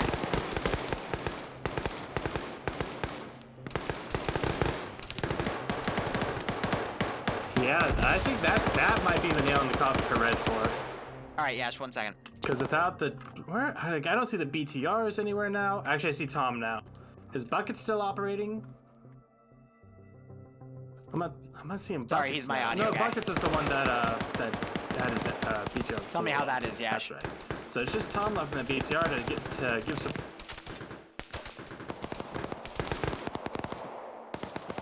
OpFor not so having a much. lot of dudes down, but that second wave should give them a fresh amount of reinforcements. Also, we're having the northern group. They decided against pushing in the southern objective. It's going to be a 6v10 on the northern side. Yep, it's going to be a 6v10. If they can sneak in and get very close quarters, they might be able to make their numbers seem bigger than they are. Cause some panic, hopefully, but yeah, down south, the two pushes, they got so disjointed because of the suppressing fire. No, on the but if that thing group. landed on the building, it would have taken out and You know gotten a what I lot mean? more kills. Chat was just commenting what would have happened if the MI8 landed on the OpFor garrison building. It probably would have blown that building Yeah. up and done even more damage. yeah. That would have been amazing. Oh, yeah. Would have been like when Whale landed his chopper. Yeah, and and the whole got building the came down. skyscraper blown up. That was beautiful. I showed him that. He was laughing at it. But yeah, the Red 4 too spread out, a bit too disjointed, and I think that's going to be their downfall for this mission. Yeah, so Blue 4, we just saw T5 Bay murk quite a few guys. Sotten Bay and Jonason, who were running up. They were illuminated by the burning chopper, and T5 Bay was easily able to identify them and pick them off. Azariah, yep, he ran off on the northern side, and I think got taken out by Hulls. Yeah. Oh, and here we got Forge, Daniel, and Green Thumb up here. This group on the north looks like they're starting to make their move. Moving very quickly through this forest, and they're inside the area. They're gonna run into most of the Blue 4 garrison here, I think, though where they're at could be pretty good. Tweed catching Skip out of position here. Twig unfortunately forced to pull back. What you got? Up north, Roster ran out of the barn, saw Daniel and Green Thumb in the open, or at least I did with night vision, but it's too dark. He didn't see the contrast of the silhouettes. So this is a great opportunity for OpFor to hold their trigger. They didn't panic either, which is great. So they need to push into one of the, if they push into this long barn, start opening fire. Howl might have seen something. Chopper has stopped cooking. It is now dark, and we're now back to super dark land here. Yep. Owl has definitely spotted either Daniel or Sirius, and that's the northern group made. They're going to get that alarm going and collapse on this six-man group, I think. 113, they've switched. Now you have Bassbeard. No, Bassbeard's still driving. Never mind. DeBrit takes out Owl in one shot. And silences the alarm, but it's going to be too little too late. The gunner for Bassbeard's 113 is down once again. Is there a fight going on to the north, or has it, nope, that's it's going on, yeah.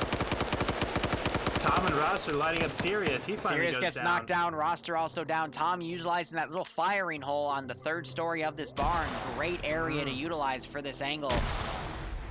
Yeah, very cheeky, but once they notice that muzzle flash, it's going to be a very obvious spot. Daniel might see it here even.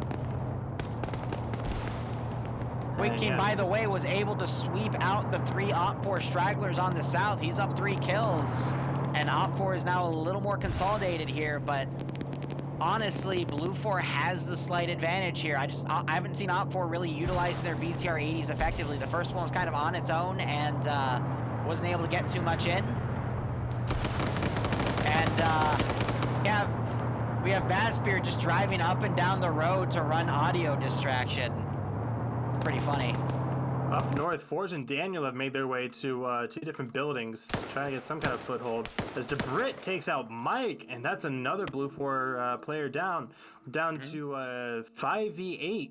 So Red 4 keeping those the ratios pretty good. Roster did wake back up, so Forge has a guess in here as he's pushing in. He's gonna slice this pie, and I think he's gonna be able to get the jump on Roster here. Nope, Roster heard it and he turned around. Forge is staying prone though. And Clown is in a Vic honking, trying to get OpFor's attention. Yeah, he's just trying to make noise. He's clowning around as Daniel sees it, doesn't take the obvious bait. At least not yet. Now he's gonna start firing, but that gas is bulletproof. Excuse me, the Blue 4 equivalent. It's no, the exact designation. It's not the that's not the thick glass. I don't think that's bulletproof at all. But Roster takes out Forge. Green Thumb opening up on Bronson. There's 15 minutes. Gets the knockout on Bronson. Tom is going down. Might try to come around. Roster, he could open the side door right here and get a perfect flank shot on Green Thumb and Daniel. And Tom's now looking out there trying to wonder what's going on. It is now, what, 4v7? Clown getting a GL round and knocking out Green. And you also have Vonk who's crawled around. He just needs to stand up and have a perfect shot, except for a little pull right here. Daniel going for immediate bandage. That's not what you want to do. Clown is going to push Daniel. Takes Daniel out, but then Clown gets out, knocked out by Dr. Debrit, excuse me. I think that's going to be too little for Red 4. Now they're down to 2 guys up versus 7. And that's a bit too much for them to chew, I think.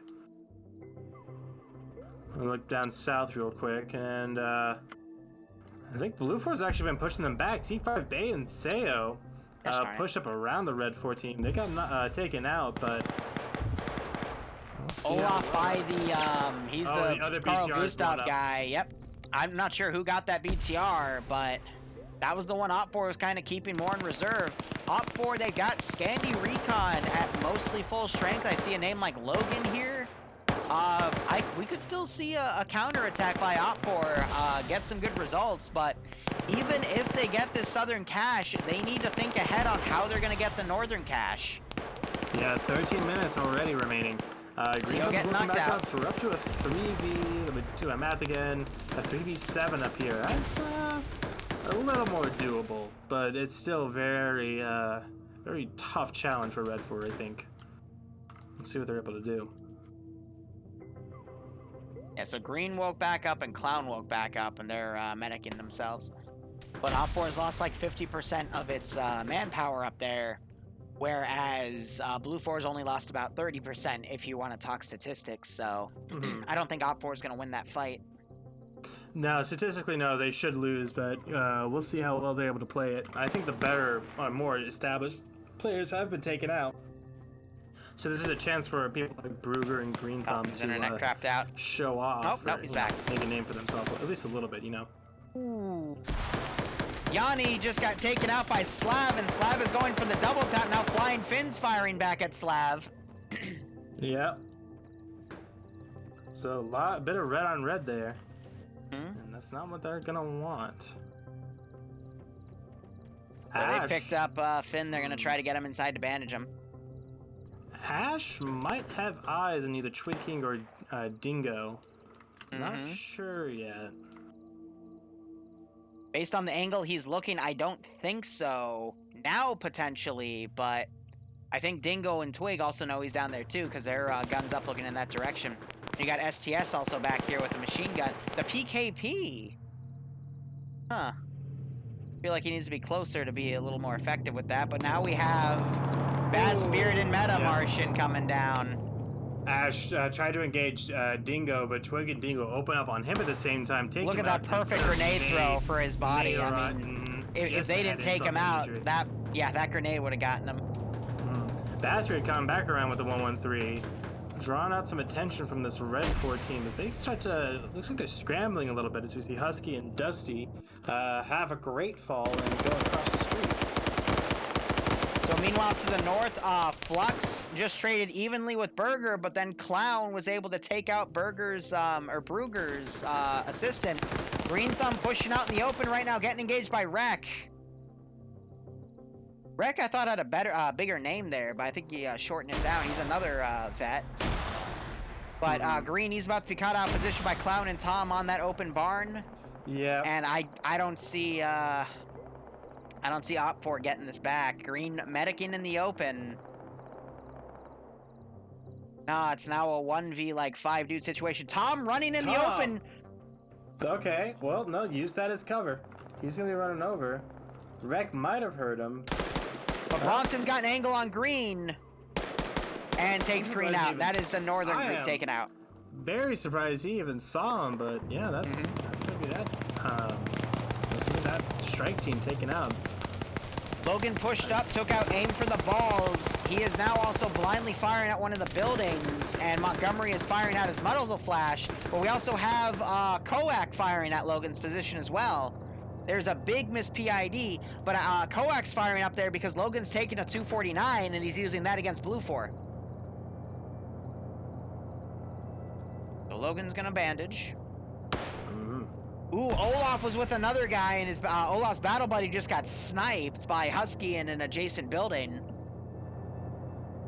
Op4 gaining some decent ground. I don't see Arcor around anymore. I think he's dead. Twig Keen pushing up on his own from the south. I think Arcor probably traded with STS, who was back here. I don't see him around either. But Twig King could do some significant damage on their rear line. But he is getting engaged by his own guys. Oh, the blue on blue tonight. But again, I'm gonna go to night regular vision right now. It is super fucking dark. You cannot tell who's who. So your best bet is just to engage whatever the hell you see at this point. I think the mission maker kind of made a mistake by not giving everyone flashlights. I disagree, because they actually have a shit ton of illumination gear in their own kits. Oh yeah, he did give them flares. That is true. I keep forgetting that. But even then, flares suck. Like, just straight up. I kind of like what this has done. Because, again, this isn't something you always want to do because your player's going to get pissy, but once every few months, this would be a pretty cool round. You know what I mean? It's an interesting challenge, for sure. Don't get me wrong. I just... I don't know. I feel for PvP, I think it might be a little bit too much, but it seems like people are enjoying it, and they are adapting to it well Exactly. enough. Give them stuff that will make them adapt and go from there. You know, again, don't do it all the damn time. But, you know, you can get away with a lot. Falcon turning on his lag switch, unfortunately turned it on too hard and just dropped dead as soon as he started desyncing. Twig King coming up, hitting Infidel in the back of the head. No. With a stolen PKP, Gravity turning around to check who that is. And manages to knock Twig out. Logan pushing up to Montgomery's building. A flare going right on top of Logan's position, though. Uh-oh.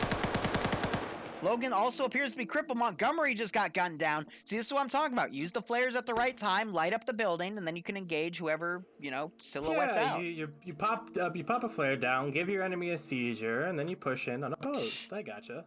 So Op4, I mean, numbers-wise, it's unlikely that they'll take the Southern Cache, but I still see it being possible. Yano just coming up on Olaf's building and taking him out in a 1v1, but Yano definitely took some hits there because he's crippled.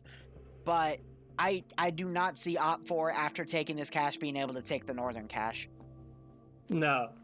Not with the time they have left. I mean, they do have some transport that they can utilize. That truck, for example, if they keep it alive, there's another truck just to the northeast. Like, they have some But in options. 7 minutes, they'd have to get this fight done in 2 to 3 minutes, which no way with the amount of Blue 4 guys still up in Op4's positioning right now. And then it's going to take another 3 minutes to get there. And then to rush in 2 minutes. I mean, potentially, if they get there, they could force it to overtime. But it's possible. It's unlikely. Yeah. So the other Blue 4 guy gets taken out by Logan as he breaches in. Logan's on 4 kills with that 249 he stole. It's great. Probably 3 on it, and then, you know, 1 on it, and then 3 with it. Dingo, meanwhile, trying to do a wide flank maneuver here. Seeing that there is merit to that strategy. Twig King got double tapped, but Op4 does not have that many guys left on this sector, and they keep blue on bluing each other. Now, if Dingo all the way back here, I might be able to put another strike on the Scandi Recon group. No one went back to pick up Infidel. He's still bleeding out with that AK, the GP, which... Yanni is a medic, but they might just be out of medical. And you hear that 113 firing up again. Yeah. And it's immediately getting engaged by Spud and Logan, and the gunner is knocked out again. Nice. Important to note, though, the back opening is open here. We have a 3rd guy loaded up in this 113. Looks like he's alive. It's Pop-Tart from Pluto, who I don't know what his exact role is. He could be a medic focusing on keeping Martin alive. But now you have Spud and Logan pushing up into this cache. Jesse shutting the door. Spud shutting the door. Jesse trying to keyhole that door, though, but I think his bullets were going in the wall because I wasn't seeing his tracers leave that. Otherwise, he should have been able to get the kill on Spud. Meanwhile, Logan's come in the other way, gets a mow down, but unfortunately, Mass and the other Blue 4 guy were in opposite corners to cover that room effectively. Oh, Spudro eating a nade as Pop-Tart runs in, gets dropped by a Puva. Yep. Spudro throwing a nade of his own, catching Rising. Logan waking back up! Turns around and guns Mass down! Logan just got this cash, making sure both those guys are down. He's gonna start mag dumping the cash. You should try and close the door, and because you got they could steal this. Fox. Indigo coming in the door now. Throws a grenade in. Logan sprints out, gets knocked out again. Indigo might go for the double tap. Nope, Logan is dead. Yep. Larry gave him to sub to FR. I think nice. that was about their How have you been doing, Skin? Long time no see. Hope keep enjoying everything, and maybe we'll see you in TSP someday. Again. Pluto wakes up. Pluto wakes up and shoots the finish in the back. So Puva now is just dipping. He's got no time left. They got 4 minutes and counting on the clock. Drops another guy. I just don't see, like, the transport Vic is right here, so all I have to do is get something on that cache to take it out, like find some AT. Buvo here, he's thrown a grenade in. Oh, Lusad. Oh, I think Lusad I don't think it did any damage to Lusad there. Yeah. I'm not seeing any blood under him in the building. Yeah, I think he just barely dodged that, which is good. I waited you to say. Look at Fuva like dodging all these shots, man. Whole reload war going on. Luso drawing a secondary, but gets knocked out by the handgun. Switching to your pistol is always faster than reload. Puva did a really good job there, opening doors, freaking Blue 4 out, staying mobile in that fight. That was great, but it wasn't enough, unfortunately. But I don't think he even hit him. Oh God, Larry, what the hell? So much pain from that gunfight, so we might have. Larry, did you do that to be at 570 even? Jesus. But other than that, we have Koak, Akimov, Yano. If you got a sub from Larry, make sure you thank him. That's all we got. But I hope y'all keep enjoying the ops. Again, we'll be back in an hour and a half for the NA branch. But this is gonna be. This is gonna be over. Letting off some more shots. I'm not sure what he's shooting at. Send in Goat Team 6 now. You had to go for 500. Makes sense. Team Dingo pulling back towards the objective. DeClerc pulling back towards the objective. Because we're coming up on, what is that, 2.5 minutes? So, yeah, pretty handily defeated by Blue 4 here. Jeez, I was just watching Dingo. Dingo has the RPG-32, by the way. That's interesting. I thought it was Op4 for some dumb reason. I was just like half following him, thinking, oh, he's gonna run up. Yeah, Yanni had that, so I guess he killed Yanni and took that from him. 6 now. Yanni was knocked out by his own dude, so I think he just looted from the dead. DeClerc just took some fire by Yano, but with less than 2 minutes remaining, there's, even if Op4 were to kill all the Blue 4, there's no way that they'd get that cache demoed and get to the other cache in time. They're just playing it out for sportsmanship stuff. It's like when the other, you're playing when you're playing football, the other team's up by 28 points. You got 2 minutes left in the clock. You play the rest of the game. You don't go and quit. That's bad sportsmanship. That's un-American. Barb, are you okay? I don't know what happened to the spirit of John Madden just washed over me, and I like gained 50 pounds. I need help. Okay. Send in Goat Team 6 now. So I'm gonna take the opportunity here. This was the EU branch Friday Night Fights. We will be back in a little under an hour and a half for the NA branch for 3 more rounds of PvP. Hopefully we'll stay at 100+ players, but I'll update it in the title.